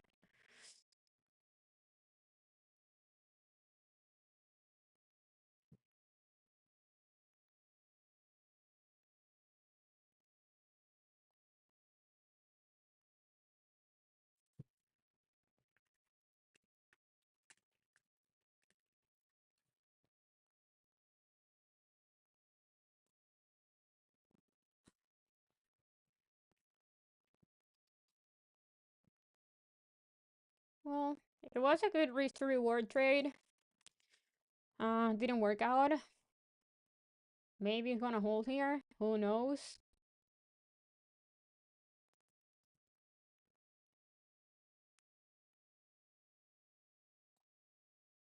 I have the 50K accounts on Apex.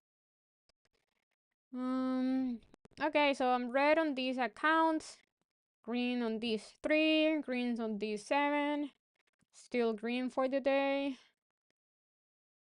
I'm still holding meta puts, some runners, not my full position. I'm all out of Starbucks and JP Morgan. And, ooh. Okay, so spine again looking pretty weak, and it's over 12 o'clock, so I'm done. I'm done for most likely for the week. So thank you guys. Merry Christmas. I might see you on Thursday. I don't know, but you guys see me. You guys see it on my Discord if I start the stream on Thursday or not. Oh, thank you, Brid. You're so kind. Thank you. Remember to like the video. That's all I need. Like. I'll see you guys maybe on Thursday. But for now, I'm done. This is getting too choppy. Yeah.